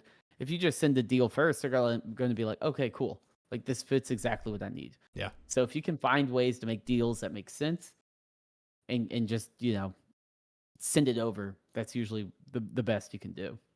Yeah. It's a good point. I've started overpaying, just paying that bid ask spread just to get the deal done. The real fears of the league disbands. Yeah, I think the other thing too, and this doesn't always work, and I mean especially in like a league that people aren't as active, but I have found sometimes that doing the, you change a player's name to like one, any third round pick. Like sometimes in the inactive leagues that will kind of like wake up managers that like aren't making deals where they're like, oh yeah, like I would do that, but like they on their own would never seek out that deal that they would want to do, that they could get done if they were active enough and sent out messages and sent out trades. But I think sometimes those like easy switches of like, hey, here's my, Blake Corum, any third. And it's like, oh yeah, I'd buy Blake Corum for a third, and you get that deal done immediately. The answer is harassment. I will say, okay, can I hit you with the pet peeve? We've been there. I'm not actually mad. So if you're watching this and you're in a league with me and you do this, I'm not mad at you, but I do laugh at you, and I do. We're going to lose someone in the daddy league. When people at me in my own DMs for like we're having like a trade negotiation or something, and they will like ask me something and then immediately go at will. And it's like, dude, I get notifications for my DMs. You don't need to at me in my own DMs. At will. How about at Jeremy? Are we getting this? That's funny. Are we getting this Bryce Young deal done or what? Ooh. I thought I was gonna get Travis Hunter on my team. I don't even remember. Did you even or were you saving it for the content? Should I pull up? I saw you didn't put the first round pick in it, and I was like, I'll deal with this later. Hell no, I didn't put the first round pick in there. It was funny. I was going back through and thinking about that negotiation at the end. And I started talking about that team as this team is not good enough for me to be trading my first round pick. And then 10 minutes later, we were like, yeah, if you just tack on your first, I could get you Travis Hunter. I can make all your dreams come true. All right, let me click this. It's always a fun time to break out the trades. All right. Maybe I'll just You want me to screenshot this, put it on the stream, and we can see what the people in chat think about? Oh, you rejected it. Or maybe now it says it's pending. I don't think I rejected it. I think I just left it hanging. All right. I'm going to type, I'm going to name this file fair trade. And I'm going to fair trade.exe. All right, here we go. All right, let us know, guys. Which side are you taking? Why does it look so small? All right. I am trading away, and this is an offer I sent to Jeremy in a league we're in together. I sent I sent Bryce Young, Dalton Kincaid, and a 26-second. This is a 0.5 Titan premium, I believe, for A-Rich and Travis Hunter. A-Rich, who before I sent this trade, or actually after I sent this trade, is now injured from his own tomfoolery. It was a blind rusher. Fleeced. Hunter side. Okay, I didn't accept it. I haven't accepted it. Let's guys, don't say fleeced. We're talking about if we're gonna get the deal done. You can't say I'm too far on the Hunter train. Okay, this is actually why that this deal actually has happened. I am also too far on the Hunter train. All right, can we get one Bryce side? The issue is you're all high on the Hunter train, but then you're like, nah, dude, I'm not putting a first round pick in there. And I'm like, okay, well then I'm giving you my early first round pick. That's fair. I am giving you, I will say, a starting quarterback for your favorite NFL team. And I actually do like Bryce Young. Like I'm not even trying to gas him up, but he hasn't accepted. Seems fair. Yeah, future second string QB isn't bad. I think the part that seems, I think the sneaky part of it is me getting A-Rich back. I think that's the sneaky part of like trading away Bryce Young with Kincaid in the second to get Hunter, and then I'm like getting A-Rich back, kind of like snuck in because he like matters less to you now that you're getting Bryce Young. Ooh. Yeah, I mean, I think too, like the Kincaid part is just not like a enticing enough piece for me to be like, oh yeah, like to me, I say here and I'm like, okay, positional value like wide receiver with Hunter's upside is probably way more impactful. And I do like Richardson of the idea if he does hit, it's like you said, it's kind of like the sneaky upside. Whereas like for me, I'm like, I don't know fantasy upside Bryce Young has. He probably has more security than like a Rich. But then I'm also like, okay, what do I do with a second and Kincaid? And like that's why I'm like, I need something a little bit. I need another piece. He's trying to lean into turn that second into a first, and I'll kick you back a third, guys. That's where this is going. Look, I'm just looking at chat here. I'm just looking at chat. And chat's all saying Hunter side, so I'm not seeing anyone here. Oh, here we go. It's a fair deal. Kincaid is, I'm sure this is, I assume this is meh. Bryce and a second is like a first and a second. A-Rich is about to die. Jeez. That's far kind of caught me off guard. Is that a threat? Yeah, that was ooh. Yeah, all of that, and then still give me Hunter. Yeah, like. Yeah. Okay. I mean, Hunter's an early first round pick. So. All right, and I will say that the Kincaid stuff definitely is more of a lean towards you being the team that could potentially care about buying a Kincaid range tight end. Not necessarily that Kincaid is like this awesome piece, but right now you're starting Pat Freiermuth, which all the power to you. God bless. You have two firsts. That's the only tight end I have. Yeah, I was scrolling down, and I do think that is. You do have Isaiah Davis in this league. Your team's kind of fun. The amount of Isaiah Davis.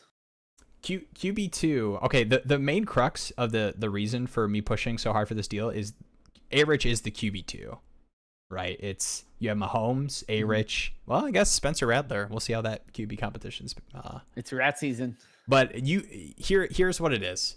Jeremy's team is the perfect team that would care about buying Bryce Young and buying Dalton Kincaid. Regardless of how you feel about those players' values, like he is a person that would buy a starting quarterback. See, Ray Roo here. Ray Roo, this is what I was talking about. This is what I was talking about. See, Will's trying to come on, man. Snake around and be like, Dalton Kincaid, let's pay a premium for a nothing burger. All right, my team is not good enough to just be throwing around my first. Okay, guys? I'm giving you an early first this year. I really should be trying to buy a running back. I don't know why I'm buying Hunter. I just want to keep buying Travis Hunter. I think Bryce is going to be good too. I do think Bryce will be good. Yeah. I do think he'll be good. I heard he got a 50-yard touchdown bomb to Jalen Coker. Dude, I'm a cokehead. That's what the reports are saying. All right, I'm out on Leggett. If we're going to turn this into like actual fantasy analyst, I don't know if you could be any more out on Leggett, but than I was at the end of last season. I don't know. Coker's just taking his job. Here's his pros.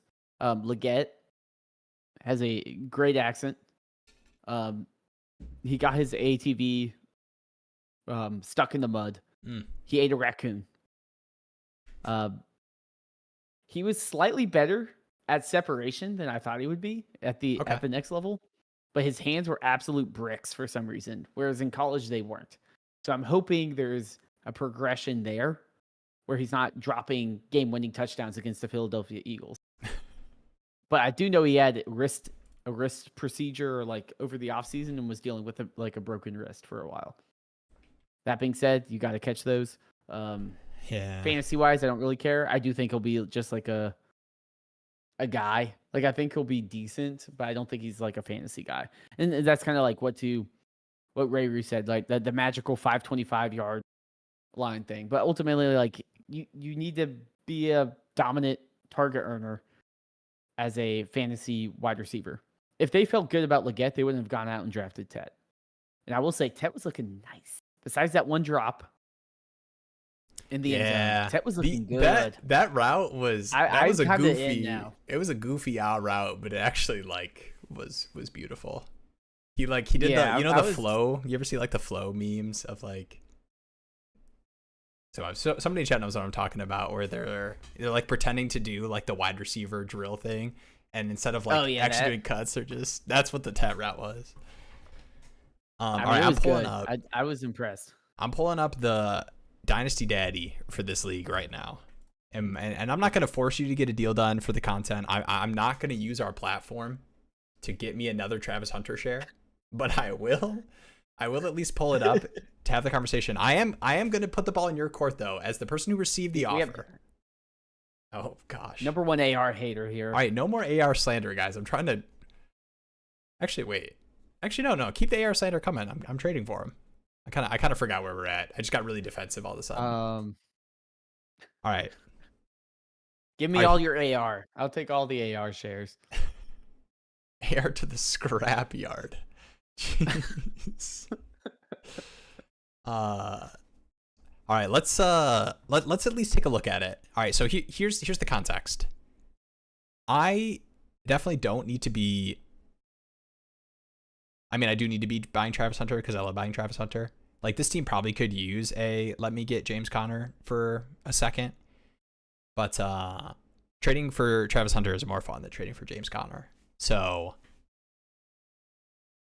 I would like to avoid, if at all possible, moving Bryce and a first. I could be convinced. But I mean, do you want Bryce? Like, is that an exciting part of the deal? Would you see that in your inbox? You think about, how can I maneuver this deal? Will you have no RB2? Or what are you talking about? I have Charbonnet. I have the Dallas Cowboys backfield. Blue, Williams, Sanders. One of those guys has got to hit, right? Garendo? Jarquez Hunter? Tootin? One of these guys is going to do something, right? Give Jeremy a better tight end. A lot of rookie running backs, but all right, I'm an Njoku guy. I mean, it's. But I do have Brenton Strange and Evan Ingram. If you care more about those guys. Butter me up with Darren Waller. I wasn't even gonna mention him. All right. Hunter for just my entire 26 draft. Guys. There we go, Ray Roo. Now we're talking. All my players are untouchable. I probably would do that. I literally probably would do that. It's the worst part about that. Well, see, that's what, like, to me, I'm like, okay, my early, because this team has been in the gutters. I mean, I still have AR in my starting lineup. Yeah, we can go to your team here. I need the Travis Hunter hype. I'm like, I need some of these guys to hit. Obviously, I got decently your receivers are good last year. And I have decent. I think I traded a second and a third or something for Chuba last year. So now I'm like, okay, I at least have some sort of. I don't think Chuba has a crazy high upside, but I think he's kind of like a guy. Yeah. So I'm like, okay, cool. And if RJ Harvey can be a guy, then it's like I'm decent there. I am open to moving Travis Hunter just because I have T and Rice and Myers and Bateman. Like, I have so many guys that need something. And up and comer Torrey Horton. There's a lot of promise there. Horton. I do like Torrey Horton a lot. I will say, I remember there was one of our first episodes of this show. Someone asked me it was pre-drafter, like who's your sleeper, like deep sleeper wide receiver. I did say Torrey Horton. Dang. Did say. I called the next Puka. I told him to take it in the first round. Dude, I had no Puka shares out of the rookie draft. And I didn't either. Some guy was in a slow best ball draft and he's like, dude, who should I take with like my last pick? And I was like, I'm kind of buying in on this Puka guy. And I like told him that. And he didn't like it. The team sucked outside of that, so he didn't win anything. But it just like, it has never left me that at one moment I was like, I could kind of be in on this Puka guy, and just never drafted him. Yeah, you're like, wait a minute, I struck gold for a second. Yeah, so I can't. Yeah, I mean that's a funny thing as the one of those like everyone's like making fun of the guys on Twitter where it's like, I told you last year to take these players. That's like with like the Puka thing where it's like, oh, if I tell you to take every player, then the ones that hit, I can say I told you to take. Yeah. Dude, Puka yeah, smashed week 1, and then it was like, no cup. Like, he just got 14 targets on accident. Is what I should have just sent the first then. I mean, like we all got like 15 targets. Yeah, rookies I'm don't sorry, just yeah. I think it was a little bit of the Stafford like a Kwame Brown situation. Yeah. I think it was a combo of the no cup, Stafford's a wide receiver maker, and I think a lot of people if on purpose or not, used Kenny Galladay against Puka in terms of what he did with Stafford in Detroit, and then he goes to New York, doesn't have a quarterback, and look what he does. But yeah, I mean, I'm a Stafford. You could have definitely gotten him for a second. Like after that first week, everyone's like, oh, Like I flipped a 4th round for a second. Like that's good. That's a good deal. I'm thinking about my cheap ass and all my he was redraft crazy. leagues not dropping enough. All right, we don't need to be sad. All right, I want to read this message out loud. Like, give Jeremy Bruce, he means Bryce, and 2 pieces he wants. And then I want you to read this. There's 4 caps. Within reason, Jeremy.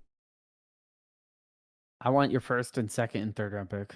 All right, I'm gonna spitball this. No. If you're getting, let's say you are getting, what tight end do you care most about? Kincaid? I actually probably would value Njoku higher than Kincaid. I definitely value Njoku a lot higher. But I want him. All right, if you're taking your pick, the only tight end I would really want to pay for would be like an Njoku. All right, let's. Like to me, I'd be like. All right, so Bryce and Njoku. What was the? I can do this. I got it right here. No, I don't want Bryce and Njoku. What? Wait, why not? Jeremy's going to bleed you. I'm not trying to bleed you. I'm trying not to get fleeced on live right now. All right, so the structure of the deal you didn't like, or did you, or were you okay with the structure, just not the values in the players? So you're getting a QB. I thought he wanted this, guys. QB, tight end, and a pick. I thought that was a decent structure to try to push in to get Hunter, because you don't really have a confident QB2. Your starting tight end is Pat Freiermuth. I thought this would be exciting for you. That's all I'm gonna say. So would Bryce and Njoku? Does Bryce and Njoku in a second tickle any fancies at all? It's closer because I think Njoku I feel better with Njoku than like a Kincaid. But I still feel like, to me, I'm trading a high upside potential dynasty centerpiece. You're trading a defensive back. He's gonna get hurt. For Bryce Young, who cannot go much higher in value and is kind of capped in terms of being a true fantasy. He's doing the downplay thing, football guys. Dominant quarterback, and like a 29-year-old wide receiver or tight end, which tight ends don't matter a ton in this league. And a second. And a 2nd round pick. You could get the next Travis Hunter. Like a mid in the second. No, my team is bad. My team is fake good. To me, I'm like you are asking for an early first. Okay. Like if you're asking for an early first. Let's do this. I'm succumbing to your needs. Is that the word? I'm succumbing to your needs. On the table right now for you is Bryce Young. Oh. David Njoku. And my 2026 first round pick for Travis Hunter. But you got to let me say and. You have to let me say and. Are we on the same page there? Okay, thank you. You can say and. And what are you most willing to move? A like wide receiver pivot where I'm like slightly up tiering at receiver, or one of your running backs? What do you mean you're slightly up tiering at receiver? Like I wouldn't take Rice or Marv straight up or T straight up, but I would do like well, so you're saying like Hunter and T for Bryce and Njoku and a first? Well, what I was planning was adding in another receiver like Judy or AJ Brown to be able to go up, but I don't think I really want to do that from AJ Brown. And I don't think you're a Judy or Ridley guy as much as I am. So it's a lot of investment in the Browns offense. But it is a first round pick. Yeah, that's fair. All right. Okay, so I guess from my perspective, I get you not wanting to move one of Bucky, Harvey, Chuba with what the rest of your running back room looks like. But I got to get something back, if I'm moving a first and Bryce. I'm gonna put it to you. What could you offer me, receiver or running back wise, to round out the deal? Even if it's not straight up and it's like you're getting Tootin back, or you're getting Ridley or Judy back, or Jennings if you're a Jennings guy. I like Jennings. Interesting. Ayuk potentially. The word on the street sounds like week 6 is the target date For Ayuk. Yeah, I think that was kind of like softly leaked in a presser when talking about like expectations for it. Oof. Unfortunately, I think Travis Hunter is the best player in the league. I think Ray Rue's gonna be like my agent here. I do think the realistic expectations for Hunter do have to include like the realistic like 60% snap share. I think it's Jaden. I think it's like Jaden Reed. It's probably like 5-10% boost from Jaden. Like the Jaden Reed rule makes sense for Travis Hunter, right? If you're just talking about like slot, not full-time usage, 2 wide receiver set guy, but I'm sure we will see a decent amount of that with Travis Hunter. But that kind of makes sense, like in expectations for, 70-ish% route stuff. All right, what are the odds? KLS or Trey Harris?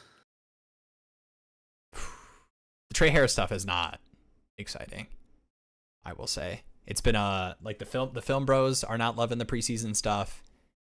The drop reports and everything. I don't know if I'm ready to do the KLS. I'm not ready to go all the way down to KLS, but it is early, man. I mean, remember the year 3 breakout for receivers, and now it's week 3. If you haven't broken out by week 3, week 1. It's week 1 of preseason. Yeah, it's over. I'm still taking Trey Harris. No, I agree. That should be good. And the jury is still out, I will say. The jury is still out. I think Thornton is kind of the, like, you do the Besh versus Thornton comparison, and like you just look at those two players and like what like Thornton's size speed stuff, like Chip Kelly is gonna try to make that work. Yeah, I'm also excited to see. I mean, we haven't seen the Raiders. It's going to be a much different offense than what the Chargers have because it's a brand new coaching staff. So I wouldn't count him out yet, but you also got to know he could be this year's, Jalen Polk type player. Yeah. Also, he wore a purple helmet in college, so just wear that and file that away. All right, 14-man, 0.5 PPR, 0.5 tight end premium, start 10. Traded away Chig and a third to get Kelsey today committed to the contend mode. I don't know if I like that. And I get it, like trying to push in and, Rice is going to get suspended and we'll see, one more Kelsey year and he looks fitter. And I'm down to buy Kelsey, but I kind of like Chig. The end of last season. And then I will say I see the face in the corner there, Jeremy. But listen, hear me out. The snap stuff with Chig and Cam Ward was like really good. That's what I was looking at preseason wise. Mm-hmm. But are you doing Chig and a third for Kelsey if you're on a contending team? I think so. 0.25 tight end premium. I think that's such a cheap. That's fair. Price to pay for someone with like a Kelsey upside. I do get that Chig does have some upside, but I mean, I think if Chig hits, you're like, cool. But like if Kelsey has another year or starts, heating up or something, it's like, okay, cool. Like that's actually going to win me weeks. Whereas like Chig can be like replacement level. Like that's what you're hoping for. Oh, he says he also already has Hawk. So it's to give him some depth. Okay. Yeah. I think my lean was a little bit more to, I guess it's okay. So I guess 0.5 tight end premium. It is a 0.5 PPR league. So that doesn't feel as small as 0.25. It's 0.25 in context with the 0.5 PPR. Yeah, I was saying in context with that. I got mixed up. I was like, wait, it's not 0.5.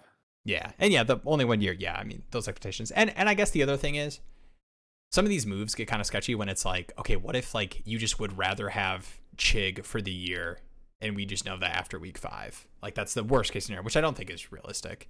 It's just a 3rd round pick, which isn't too bad. So I'm fine. Approved. Yeah, I mean, something where it's like, oh, if you burn Chig in a 3rd to the ground, you're like, oh, I didn't miss that a ton. Like, it's not like, oh, I sent a 1st round pick for Jaden Blue or something. Yeah. All right. Am I clicking off the Dynasty Daddy tab, or can I get you to give me one? And I'll probably end up saying no because I'm not looking to move Bryson at first. Torrey Horton. Dang it.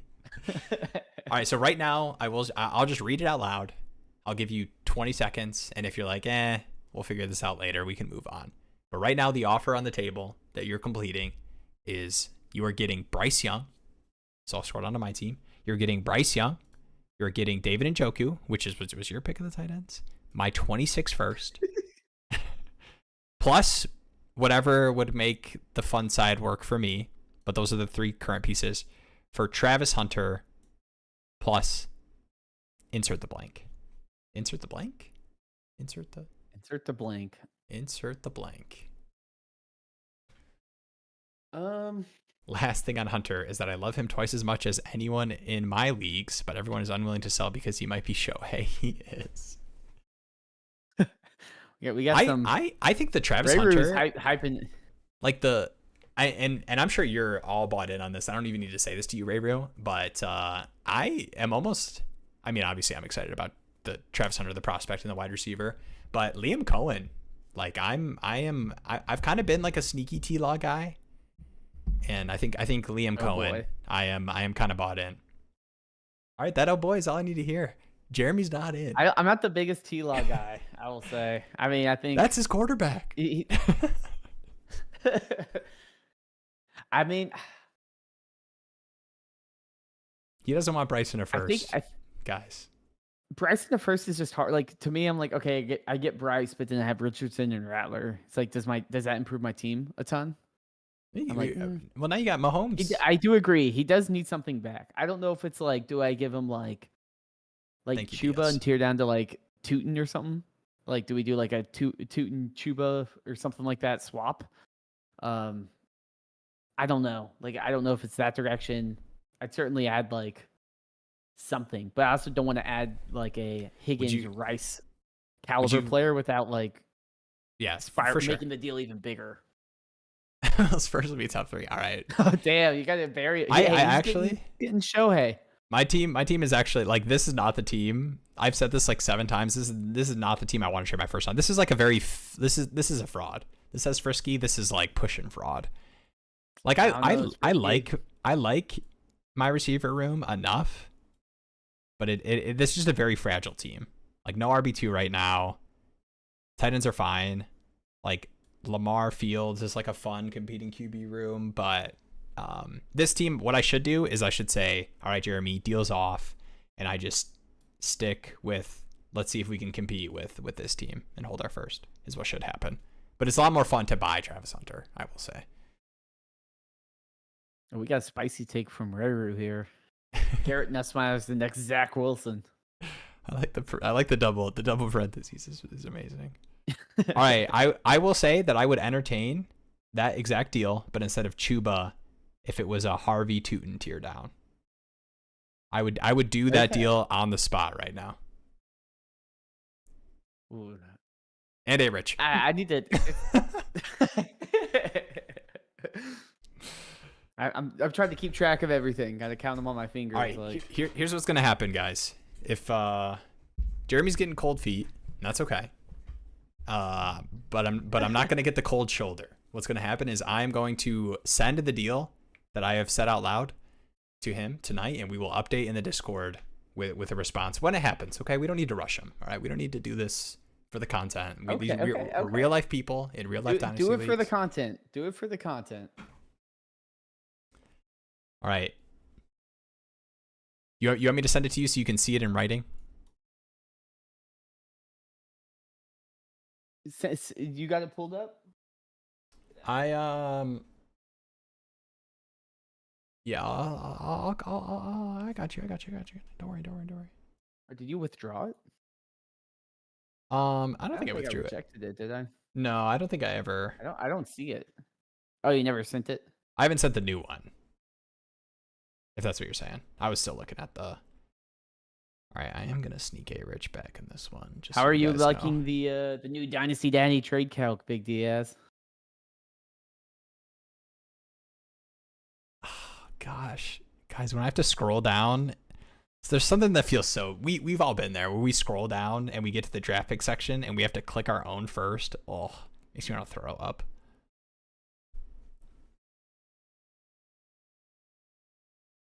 And Njoku. That's a pretty fair deal. I think it's a pretty fair deal. Guys, thoughts?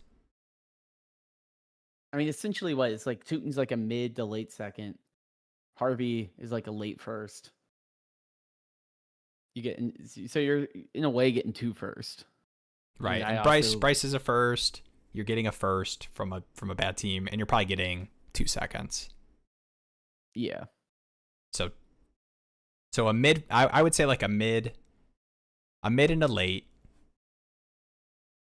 for 2 mids, 2 seconds, and I'm getting, or I would say Travis Hunter's probably early. So I would say early, late, 2 mids, 2 seconds, and a rich is wild card. You could cancel out one of those, but some people would, some people wouldn't. Guys, thoughts? All right, I'm hitting send. The ball's no longer in my court. Okay. The ball's. We'll see. We'll see. What do you think, guys? I'm in the right league, right? Dynasty Demon time. I just said it. There it is. What do we think? Round pick. Tootin, Young, Njoku. 3 firsts and 26, man. You're about to have 3 firsts and 26. You sneaking in the Anthony Richardson.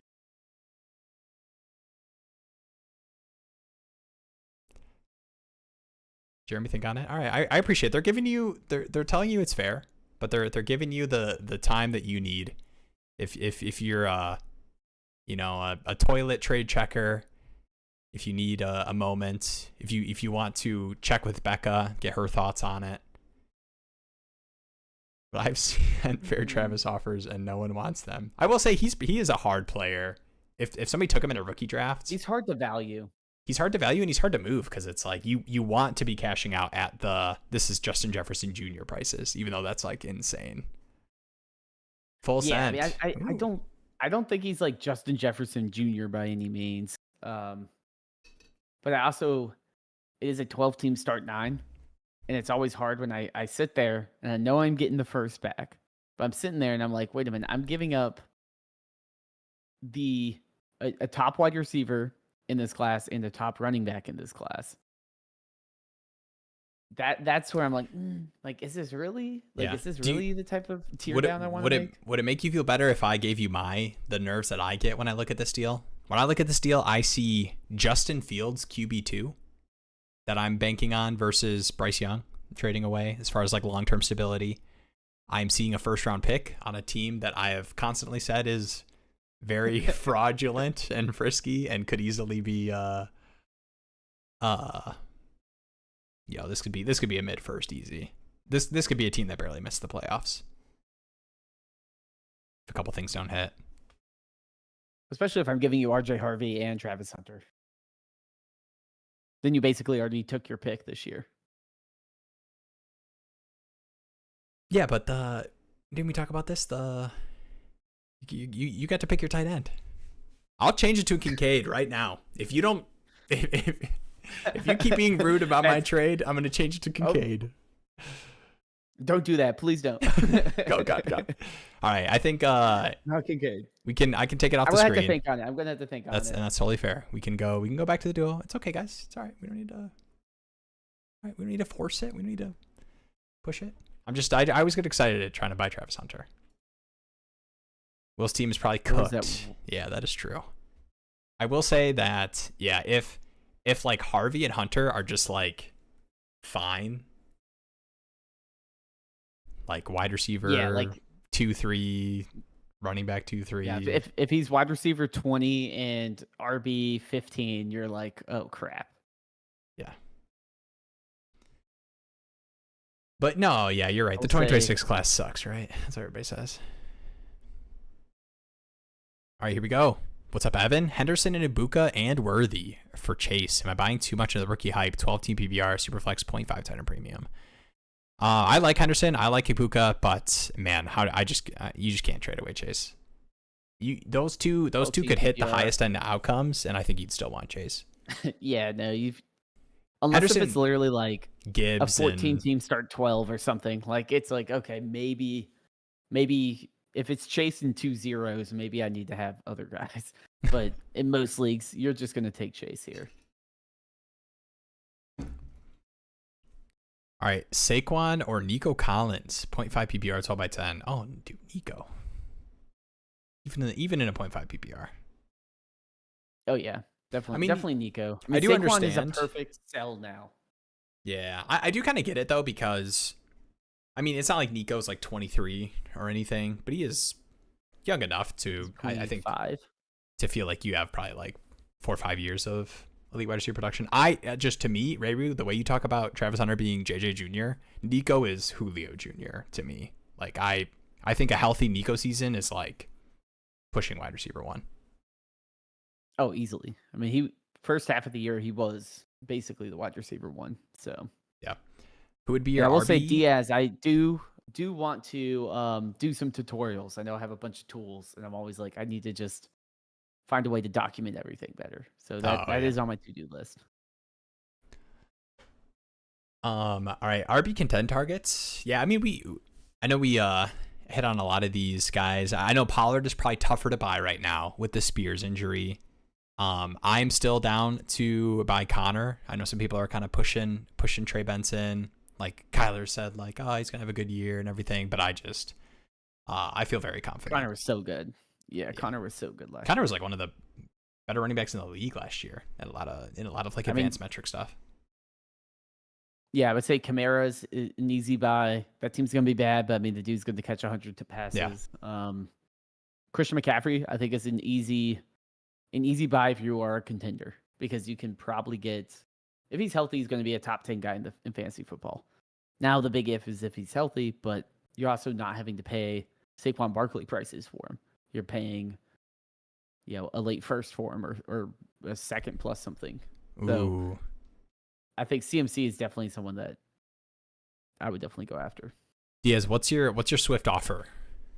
Like, what's your most common Swift type of offer? Because I feel like people are kind of buying the Manungai buzz. I'd be curious to know what offers people are rejecting.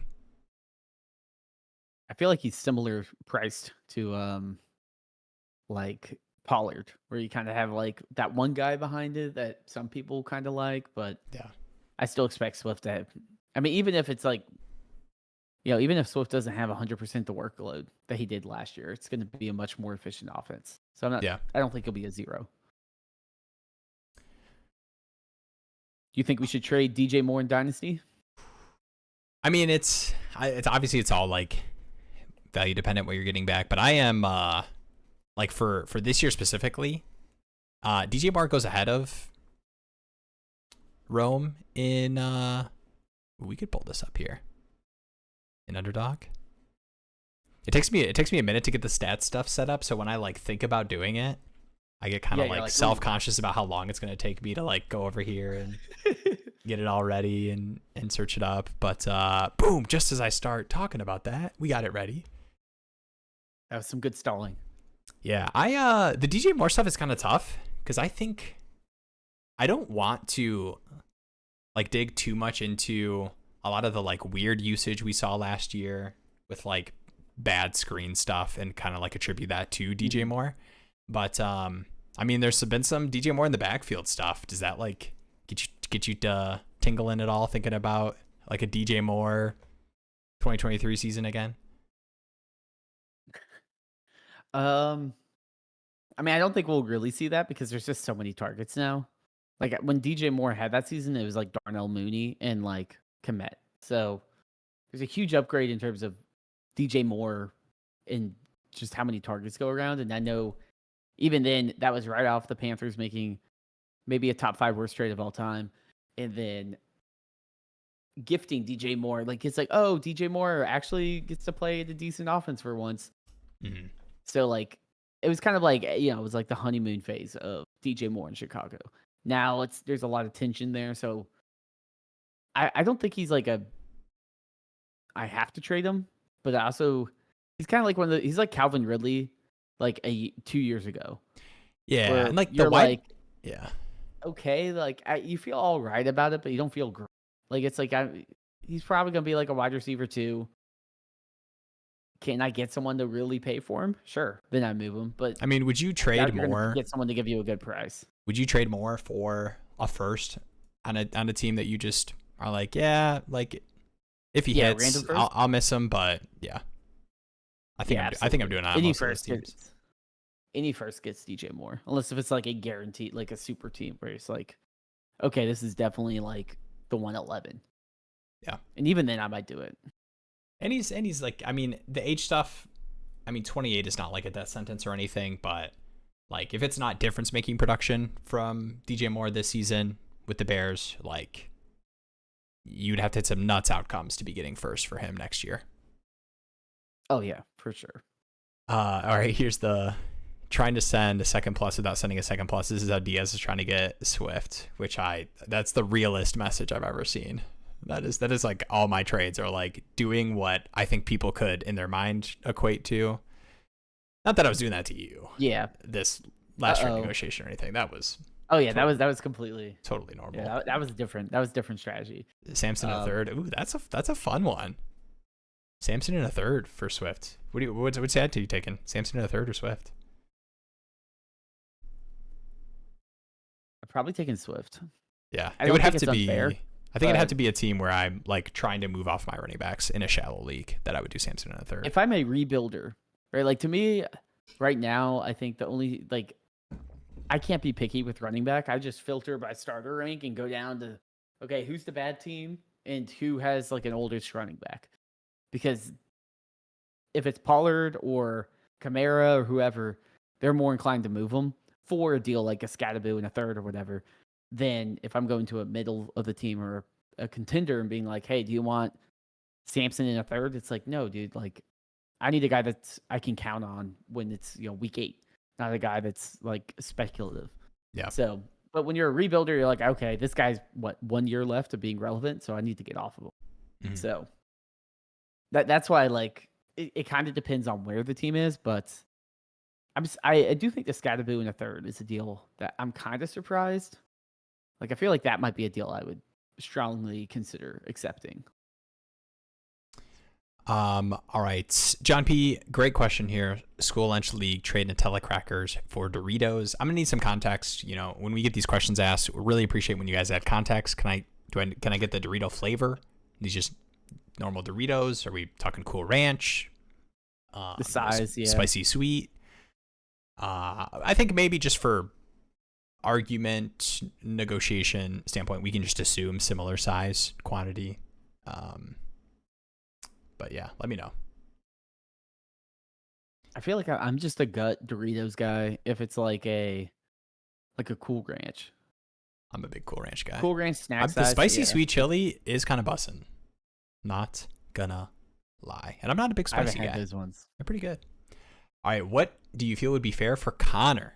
The guy who has Connor and Kamara is a bit of a contender, but also has Barkley and Gibbs, so is willing to move off of them. Yeah, I mean, those are the teams you want to buy, Connor and Kamara. That just literally just don't need them, even though they are contending. Exactly. Mm-hmm. I mean, I don't want to be sending like straight up seconds for Connor, but I have and would. I would rather find a more creative way to send like a young player in a third or something. Yeah, and you might have to get a little bit higher than like people want. Like you might have to be like a Downs tier down or something. Like some people are not going to be like, oh, thank goodness you sent me, Torrey Horton or something like. You might be able to honestly do it for Torrey Horton with the hype, but like Besh in a third and be like, nah, like I'm okay. So you might have to be a little bit uncomfortable to actually make the deal make sense. I think too something as well. Like I know we're talking a lot of moving seconds for players. I'm hesitant to move too many. Like these seconds are going to be very valuable like week 10 when it's like crap. Yeah. It's the mega bye weeks and I don't have anyone and I have to win to make the playoffs. That's when I want to make sure I have some ammo. Yeah. Not like preseason when I need my RB5. That's maybe a flex, in week 6. Like I can probably buy that week 6, unless if you're like one of these conversations we had earlier, where some leagues are just inactive and no one's doing trades. And it's like, okay, fine. I do need to stockpile these players. Yeah, we are getting close to point scoring season, so I do think that there is merit to right now just trying to be like, let me fill out the lineup that is going to be started in just a handful of weeks.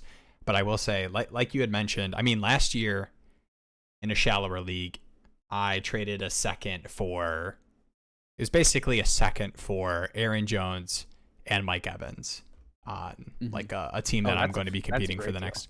And that was from a team, and it's a great deal anyways, but it was from a team that was about to know they were going to miss the playoffs and we're just trying to get points off the roster. So I understood it, but I mean, that's you want to have the flexibility to have everything that people want to shop for. And you're not always going to do that. If you're a contending team, you're not always going to have a bunch of picks, but that's why we talk about, not pushing in too much and having that flexibility when, bye weeks, injuries, and then obviously in those certain situations where you can't buy from the tankers. And I will say too, I think one of the best, because everyone is like in hibernation. Everyone's starting to come out of hibernation for fantasy. Mm-hmm. Nothing hits harder than the first week. Everyone's like, "Oh my gosh, did you see this person's like this the backfield, like it's ETN is back, like send all your first for him." That's when I'm just trying to sell, because I'm like, I don't, I probably have a deep enough team where I don't need this player that all of a sudden everyone has hype on. Obviously there's some special cases where it backfires, like a Puka or something, but in general, like week 1 usage doesn't really line up to what NFL offenses are going to be doing week 8. So yeah, or it's and everyone's willing to kind of overspend. Too. Yeah, and even if the projection is similar, like what you see week 1 from like Swift or these veteran running backs, like the prices that you can get for them point scoring season as well versus in the off season. Oh yeah, like people are going to overreact, and you want to be right there to say, yes, I'll take your money, I'll take it now, because I will be giving it back to you week 8 when I need a starter. The snack size. All right, Cool Ranch snack size is what we got. Hopefully it's not mostly definitely Cool Ranch. You smashed the Cool Ranch side. I'm smashing Cool Ranch. I'm not as much of a chocolate guy. I do like Nutella, but yeah, something about Cool Ranch getting to lick my fingers. I'm thinking back to my lunch table days. Nachos. Now I would probably not. I was gonna say I would probably wash my hands. I'm still licking those fingers, guys. Let's be honest. Brashard Smith or Marshawn Lloyd? Oh, you beat me. Jinx. Brashard Smith or no? Marshawn Yours Lloyd? is up. Yours is up on the screen. Penix. Coleman or Jordan Love? Coleman or Jordan Love? Jordan Love with the expected to be ready for week 1, but they just have, was it a thumb? Is that what it was? Some sort of like finger surgery or something? Yeah. This is where Will like reads a report and then half remembers what it was, because I don't have a lot of Jordan Love. I will say I don't even hate, like I if you think Love is a big tier up and you feel more confident with Love, I don't hate moving to Coleman on top of Penix. Personally, I don't think the gap is probably going to be significant enough for me to actually want to make the deal. Yeah. If I can move Coleman in this league for anything of value, I'm taking the Penix Coleman side. Like decent value. Like if I can ask. Yeah, I think there's worlds where hopefully Christopher's not here. I know sorry about that. Even though I hate Coleman. Yeah. All right, we've got Brashard Smith or Marshawn Lloyd. I don't want to be. It's so tough with these injury guys. Give me Smith. I don't want to be out on Lloyd. I think I'm going Lloyd. I think the Smith hype and buzz kind of hit a little bit of a Kansas City Chief realism halt. But we'll see. I mean, that could look stupid. What I just said there could look stupid in 1 or 2 preseason games if we're seeing Brashard Smith taking snaps with Mahomes. The thing too is that backfield is just crusty. Like they are rough. I mean, it is. And the role too, like the specific role, not necessarily like he's gonna take over Pacheco's early down stuff, but like the Jerick McKinnon role, if that is what Brashard Smith ends up being, like that is gonna be valuable for sure. So that is totally fair. And it kind of transcends whoever's the RB1, because it's still right. Like it's a valuable role even outside of that. Hey goats, what is up, Zeno? Have you been? Hey, Zeno's in the house. Make sure to drop a like on the video, help our boys out. Hey, appreciate it, and sub while you're down there. I got to remember to do that, man. 2 hours in, Lloyd is back to practice. 2 hours in, if you're still watching. Man, I it's tough with those injury guys, because I did like Marshawn Lloyd, and we just really haven't gotten to see anything from it. But the initial, I think the early buzz was that it did sound like Lloyd was pushing for that RB2 spot, but availability is the best ability. Yeah, definitely. We can we're Diaz. Oof. Mostly air. It's the bag mostly air. It's brutal. That's a good point. That is tough. But yeah, Zeno, feel free to drop a trade in the cord. Or here, wherever you want. Yeah. I gotta go potty, and also, but I can hold it for the trade. I also got an early flight tomorrow. I have to get up at like 4:30 tomorrow. Oh goodness. Yeah, I was doing the Googling. You ever like know something, but you still Google it because you want the answer to be wrong? Yes.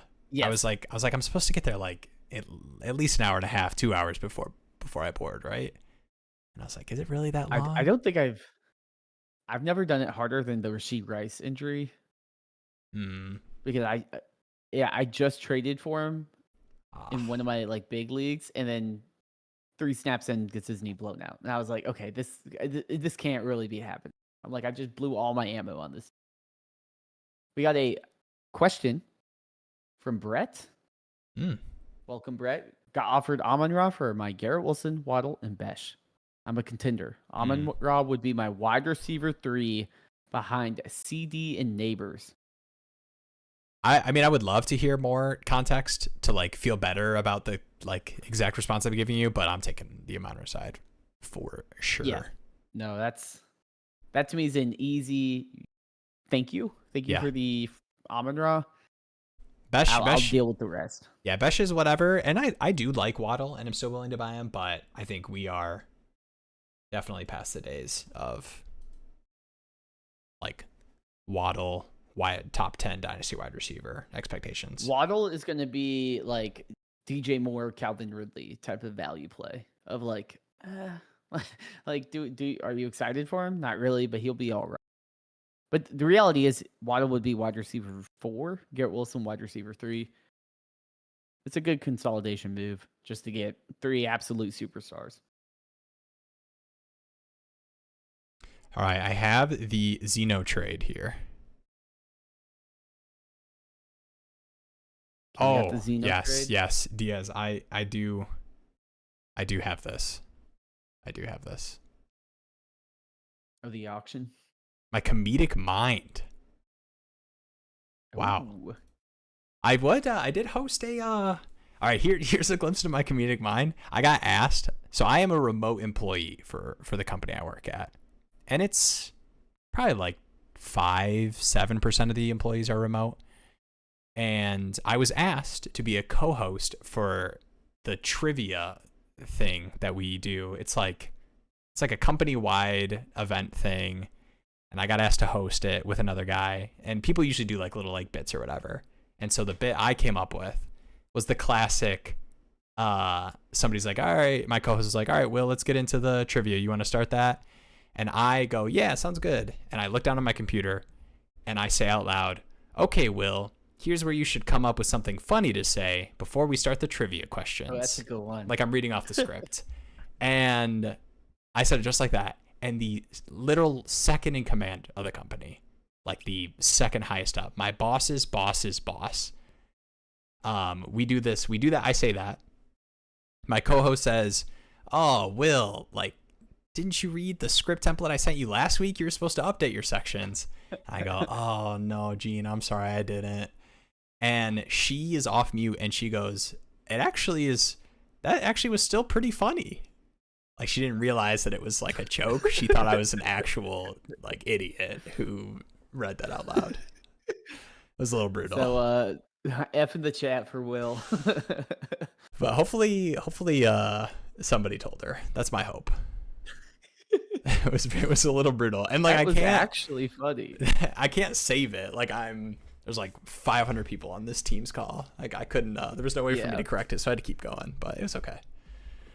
You're like, no, that's actually the joke. Please don't think I'm an idiot. Oh, actually, yeah, it would have been way worse if I tried to explain it all. Oh, here we go. Yeah, actually. All right, I might regret this one, but I'm living my dynasty life as fearless as I love this. Zeno, even if you're on the wrong side of the trade, I want you to know that I love this sentiment. grow some balls on you. All right, Achane in a second, or Travion, KLS in a first. Ooh. Oh, I feel good about this, to be honest. Which side do you feel good about? I'll wait until you say no. No, I think I'm going Travion. I think the in Henderson first. in the first. Yeah. The upside's there. Everyone loves Henderson, especially after the big touchdown run. Achane's exciting, but the Dolphins are kind of coming towards the end of whatever that experiment is as an offense. Unless they figure it out this year. Tyreek's going to have Jalen Wright in on the short goal line carries. That was a hilarious. I don't know if everybody followed that whole story of Tyreek talking about how they need to use Jalen Wright on like short yardage stuff instead of Achane. And then in the preseason game, they gave Wright 3 straight goal line carries, and he got stuffed on all 3. I will say too, like everyone in here, we're gassing up Zeno. That's awesome. He also mentioned it's on a rebuilding team, which you can see on. Like 1,000%. Exactly. Like split it. If Henderson is 60% of what Achane is, cool. You also get a 27 first. And people are already paying an arm and a leg for that. So yeah. And you get KLS. This is just like a preseason. Yeah, and you get KLS. Preseason trade. Good process. This is a great call out. Yeah, this is just good process. I mean, similar bets. You know, when you talk about what Achane has done up until this point, and running backs with Henderson's draft capital, getting the first on top. I love it. All right, I'm gonna get prepped for you, Diaz. Don't worry. There's an all caps "help me" included in this message, so we gotta help me. Let's see. We got Bucky Irving or Josh Jacobs in an early second. Ooh. In a 12-team start 10 Superflex 2.0 tight end premium. Ooh, that's kind of hard. I know. I feel like my process is being put to the test because I love Bucky. I do love Bucky. I do feel like the Jacobs in an early second is probably the smart move. Because Jacobs is going to score incredibly well this year. And you get the extra leverage of an early second. So I feel like that's probably the right move just because how much higher of a value can Bucky Irving really be? Like, is he going to be Jahmyr Gibbs? Yeah, he's Gibbs on the Tampa Bay Buccaneers. Just kidding. Gibbs is the best running back in the NFL for everybody that doesn't know. Yeah, like I'm like that's the next tier Bucky would have to jump, and it's hard for me to see. So I probably go Jacobs in the second, but that hurts. All right, this is a fun one, I will say. Man, it is so hard for me to not say Bucky. It probably is Jacobs in a second. That is probably just good process. Just in terms of running back expectations for the next season, you get a second on top. Ugh. I hate it. Who have I become? All right. Who have you become? We've got a fun one, I will say, from the Big D. So I'm going to pull it up here. This is MFL, so things could get wild. Sometimes MFL is Well, so the nice thing about this one is we are not looking at a team per se. We are kind of doing like a league war check. So it's a salary cap league that will be 14-team best ball auction startup. Help me formulate a roster construction strategy for the auction. I am the worst at auction startups. I'm always broke with a punt team from Haiti. Yeah, I will say I think a general auction strategy for me is just don't bid until like 10 players have gone off the board. Because I feel like the early ones, everyone just gets excited and like there's at least 1 or 2 people that just get stuck with like an albatross of like a bid. Yeah. Like if you just let people burn their capital, then all of a sudden you kind of control the rest of the board and can pick the values. And real quick, Diaz, before we get into this, I know you had mentioned, I think I just responded to you in our Sleeper League for the Charlie Best Ball League about updating the roster size for the Best Ball League. We are going to update those. Let me know if you have recommendations. Maybe we'll do a vote or something with a couple different recommendations for what that would look like. But yeah, I had just copied over. I made the Alpha League, then the Bravo League, then the Charlie League, and I just copied each one and then changed one to best ball. So I haven't updated the roster spot stuff. But yeah, so it's a 14-team start 11 super flex. And I think there is some unique scoring. It does look like it is tiered. So I would say my initial strategy would be try to just list wide receivers, because quarterbacks obviously are going to be the key here. 14-team, super flex, you need to lock in some quarterbacks. And you can see that with the war. So to me, I would be like, okay, can I get someone to overpay on like CD Lamb or something out of the gate? Like, can I take a couple people out of the big look at this running back quarterback conversation? Yeah, like we can see like running, like wide receiver, tight end. Obviously, tight end, no one's going to bid insane, probably, unless if you like nominate like Bowers or something. But if we can get some of those wide receiver, the big name wide receivers out there, and have one or two managers kind of commit to building around a position that doesn't matter as much. Yeah. In this type of league, I'm trying to do that. Try to take a couple managers out, and then. Would you do the same with the big name tight ends in this kind of league alongside the wide receivers? Like have those be the positions you're trying to get people to put their money into? Yeah, I want to try to nominate those early and get people to say like how much do you think Brock Bowers is worth in this league? How much do you think Jamar Chase is? Because then, like then it's like, okay, now I can buy one of these quarterbacks for cheaper. If I can get a discount on the top 12 quarterback in this league, then I'm set. And then I can just soak up value at running back and then find some of these, later round wide receivers to plug and play. Yeah, I think the biggest thing, and this is for like every auction, is, I mean, based off of like the war stuff, like really, really committing to what you know to be true about this war stuff. Because it's one thing for us to talk about like the auction right now when we're looking at it, but when you are like within the midst of the auction, you're like, that's a pretty good price for TJ Hawkinson, and like it would be nice to fill out the tight end spot there. But you just have to remember, like, man, I'm not going to pay up for Hawk. Like, let me just take my freaking whatever. Here's the rule: don't bid on Hawk. Let's just not bid on Hawk. Funny, that's not who you want to blow. The war per game. But it's to me, I think it's honestly like just sit on your hands for the first round, and then be like, okay, let's see how people are. And then if everyone still has their money, then you're probably in the sharper league and you got to really play. But I feel like usually a third of managers in auctions I've done is like, now all they can bid's 2 on players for the rest of the time. So it's like maybe I can just wait, maybe bid early to try to just bid up something that you're willing to hold the bag on. But yeah, you don't want to be stuck with one of those albatross, especially in a high money league. Yeah, I would try to. It is interesting because I know, like the scarcity of the quarterback position. Like obviously, you would love to hit one of those top 4, but like once, and I'm just thinking about in terms of the context of like the first quarterback to go on the board. Like for whatever, Josh Allen goes for. Like once he's off the board and Lamar goes off the board, somebody puts Jaden Daniels up, he's going for like 20. Potentially 20 more than like Josh Allen and Lamar went, just because somebody wants to make sure that they lock that in.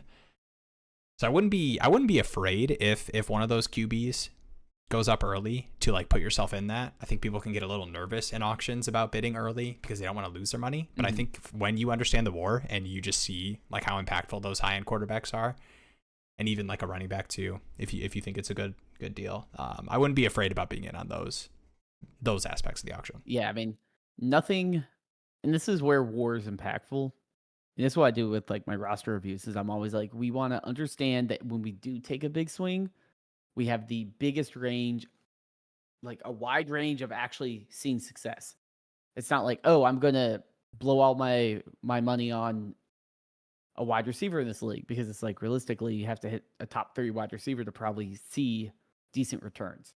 Yeah. But if you do blow a crap ton on Josh Allen or Jaden Daniels, it's like, well, you're going to see a decent amount of return, given just how impactful quarterbacks are.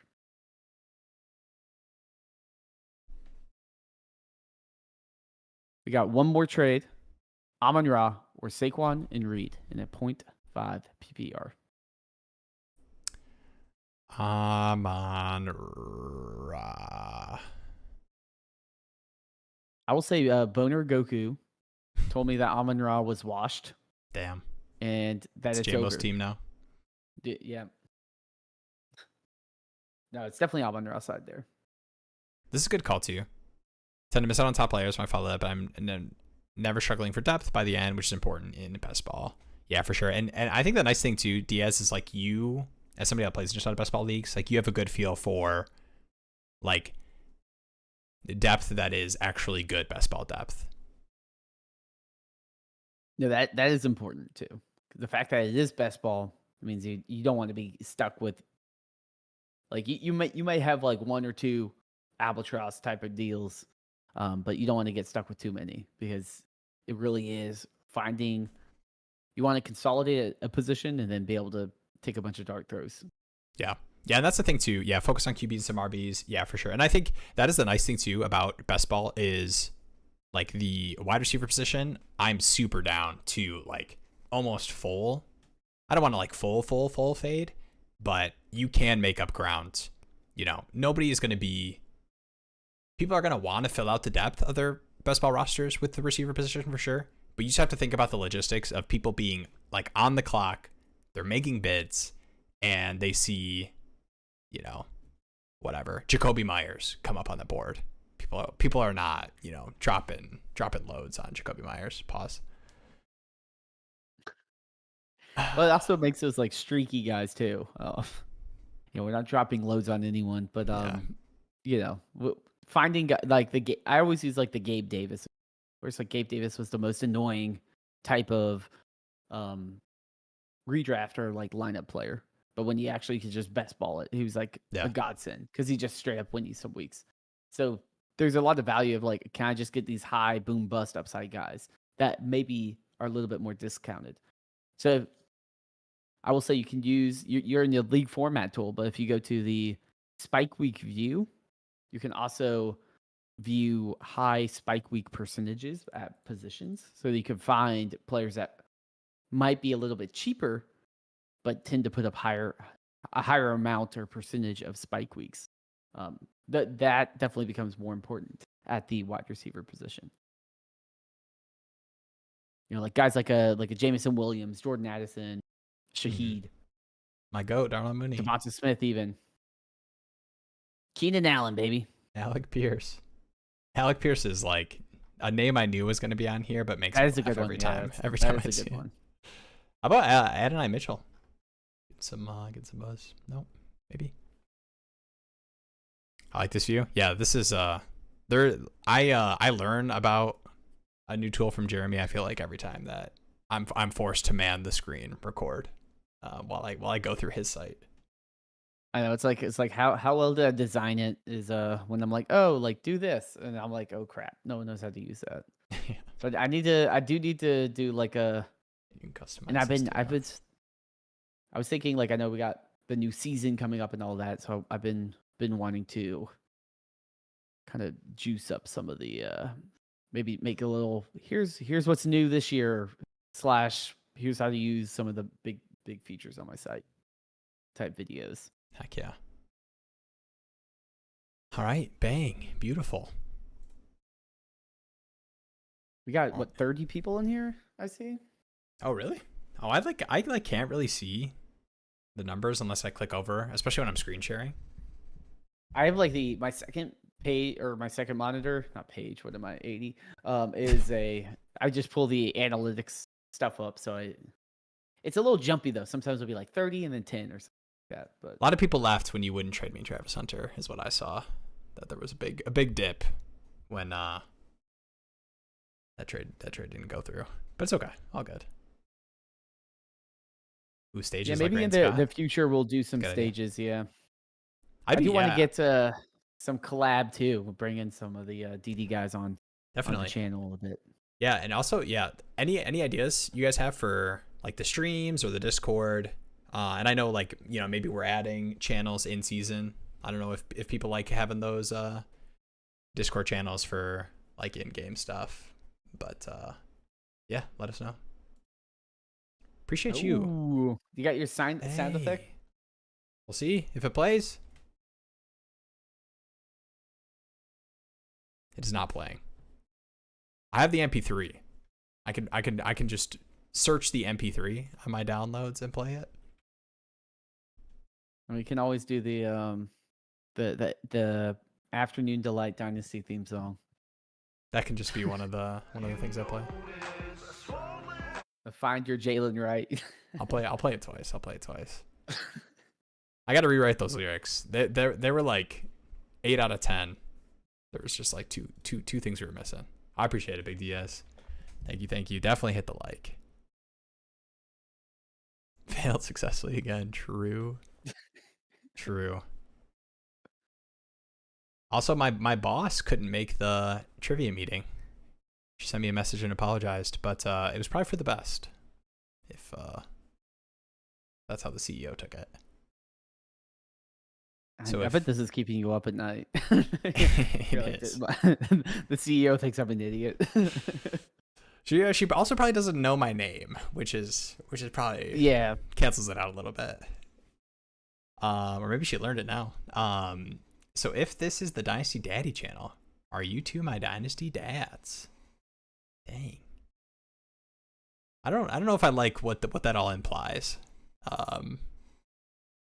I feel like since I don't do like a ton of work, since I don't do any work on the actual site, I'm probably more of like a Dynasty uncle. I'm the fun uncle that comes over and you're the fun uncle. Talks to you about I'm like the tired, how your fantasy teams are doing. One. Yeah, you're in the office working during like the family party. It's like National Lampoons. You pull up the RV in front of the house after I put all the lights on the house. Classic. Shout out Chevy Chase. Yeah, that one. Jeez. All right, well, I'm actually flying for a work trip, so I'm gonna see her. So she'll be in person. Oh, I'm wearing You should make another joke about. You should make another like, oh, here's my write something to greet her, or something like that. Guys, I am wish me luck because it's gonna be hot down there, and I went shopping, and I bought like fashionista, cool guy work clothes. Well, it's a yearly trip, and like I told you, there's like 10% of the remote employees. So every time I go down there, my drip game, I am just getting obliterated in the drip department compared to what everyone's repping down there. I'm excited. You do need to have some good work clothes for those trips. I also work remote, so like usually I'm just like in a t-shirt or something. But then I go into office, and I'm like, how do people like wear shoes every day? Dude, these shoes, I don't even know how I'm gonna pull these off. I've never look at the shoe. Does this look like a shoe I would wear? I don't think I could do it. I'm gonna try my best though. It fits you. The boots, you're gonna pull it off. See, wish me luck. I'll let you guys know how it goes if I still have a job. I might be full-time video editor. We currently aren't looking for devs, but if you want to contribute, feel free to DM me on Discord.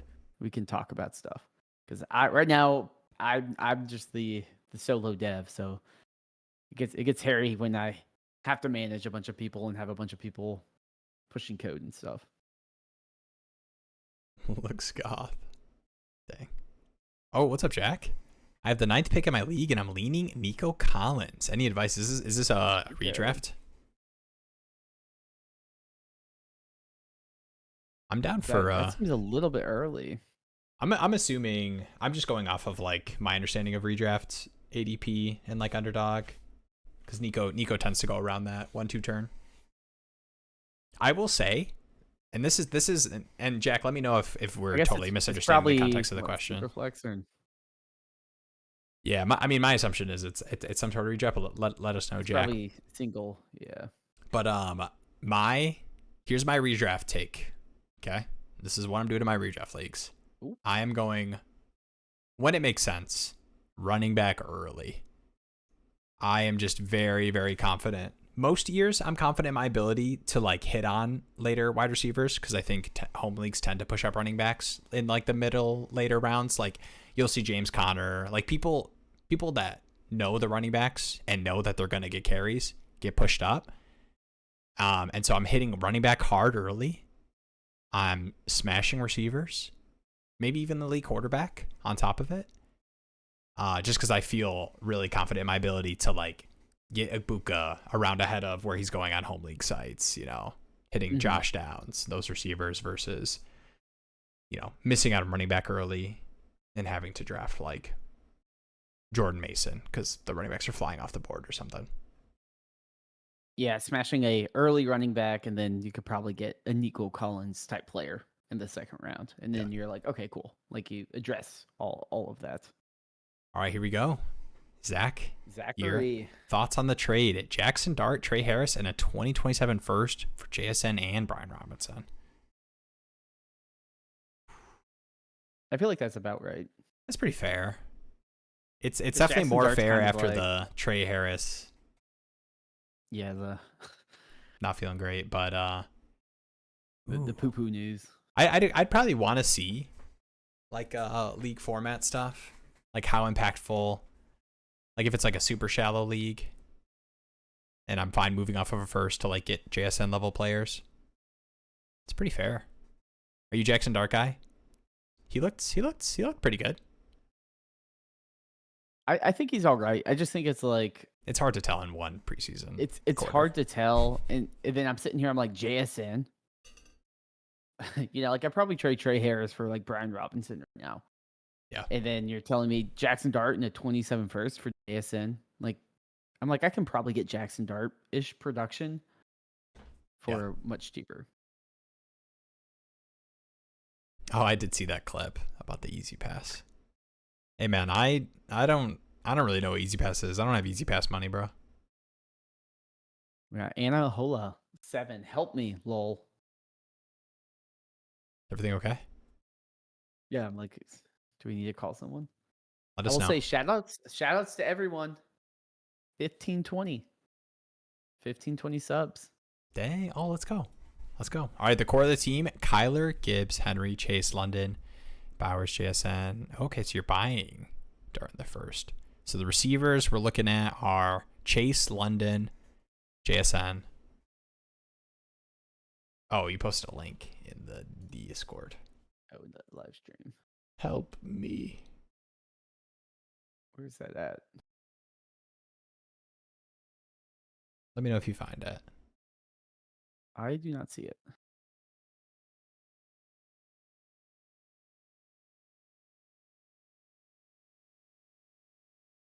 We can always are in the Discord, we can always hit it too after the show. Because I know we're close to Bladder Watch.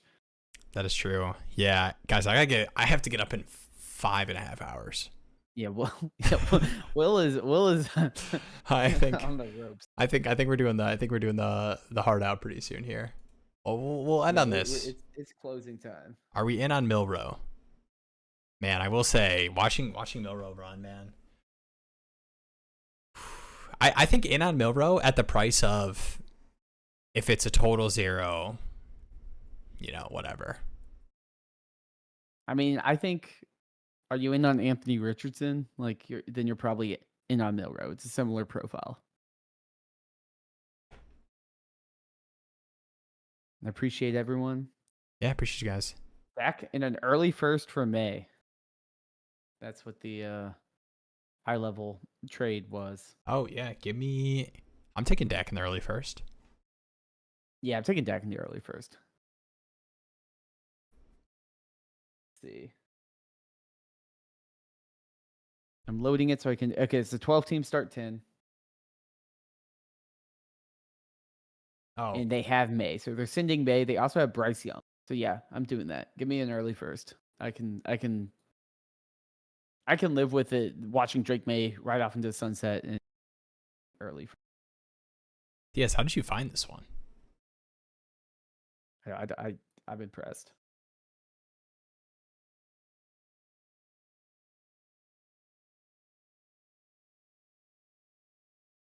Yeah, I have the team here. We can pull up real quick and end on. But I think I'm taking Dak in the early first. Oh, my goodness. Yeah, I mean, this is the perfect team to move off of May. Burrow, Oh yeah, May, and Young. yeah. Yeah, It's that's perfect. a dream trade. And then I'd be down to tear down even more if you could. But yeah, these are kind of like the dream trades when you can move off like a second or third quarterback, and You know, just slide in Bryce Young, and then you have Dak as your QB3, and you're like, cool. Like you lost maybe 1 ooh, point. guys, you hear that? Slide in Bryce Young over Dak Prescott. Sounds like somebody might be hitting accept Damn, Big D. to get some Bryce Young on Damn, their Big team. Diaz.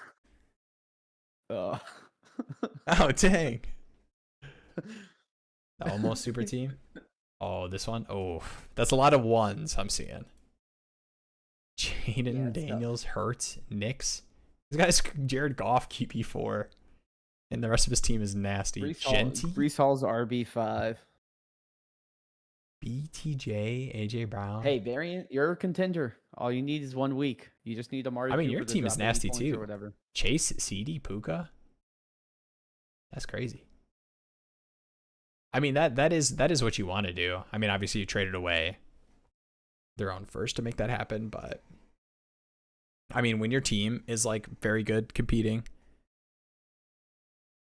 you want to get a first. I mean, even if you want to like upgrade positions, I mean, I'm still moving off of Drake May to find a way to do that with the first I'm getting with Dak. No, I agree. All right. Oh, we got this still up here. Cool. Cool. All right. Appreciate you all.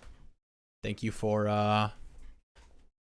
hanging, asking questions. We always say it, but these streams would be less than half as fun if it wasn't for you guys. Bring in your teams, bring in your questions. And let's go. Let's get these daddy leagues going. That'll be fun to start drafting, start talking about. I think I'll set up some Discord channels for the leagues themselves. We can post like the draft boards and stuff in there, but I think it'll be cool to reference on the streams. No, yeah. I mean, I'm excited to break all of that down. I can already see a lot more people are buzzing for general dynasty, fantasy, all of that. So I'm super excited to have all of have even more. Like this chat's just even more active than usual too. So that's always, we could be up all night talking fantasy. But I'm excited to get the season started. Excited for the daddy leagues. For the channel, we got more streams coming, more videos. Also, I'll give a little tease. If you're on the trade calculator now, you can share links with anyone. So you can log into your league, make a trade, copy and paste it to your league mate, and if they click on it, it will automatically populate your league with the trades. So that's going to be the feature rollout. And I will say to you, Big Diaz, I know you mentioned. Yeah, the viewers are going up. Explain why you made a bunch of a bunch of people made a bunch of trades, and now all of a sudden you went from contender to super team. It's because how the tiers break down into 4 buckets. For some reason, all those trades made the other contenders weaker and made your team stand out more. So that's probably what happened. And yeah, shout out to Dynasty Dang. Domain. Yeah, Appreciate Dynasty you popping Domain. in here. Definitely go check them out. Great. Yeah, if you haven't heard of them over there. Yeah, they're big Dynasty guys. Appreciate it. Definitely, we'll have to do some let's get some Dynasty Domain collabs going. I'm gonna say it on the stream, Got to make it happen now. It has to happen if I announce it out loud. All right, appreciate you all. I have to get up in 5 hours. Wish me luck. Dedication. I wonder what would happen if I missed my flight that work is paying for. That'd be fun. A good work trip. I'll get to do a best ball stream on Thursday though if that happens. Also, no best ball stream on Thursday. I'm on a work trip. Sorry guys. Forgot to tell you guys. I appreciate you all. Definitely. Appreciate it. I'm down. We'll be in touch. We'll hit you up, Dynasty Domain. Appreciate you all. Have a good one. See ya next Tuesday. And we'll hopefully be in the midst on these daddy leagues. We'll be updating you guys. Maybe we'll pull up the draft boards and everything. Don't get fired. Hey, appreciate it. Have a great night, everybody. And come up for funny outro, Jeremy. There we go. Oh, banger. Got to sing that song again. All right. Peace out. Peace.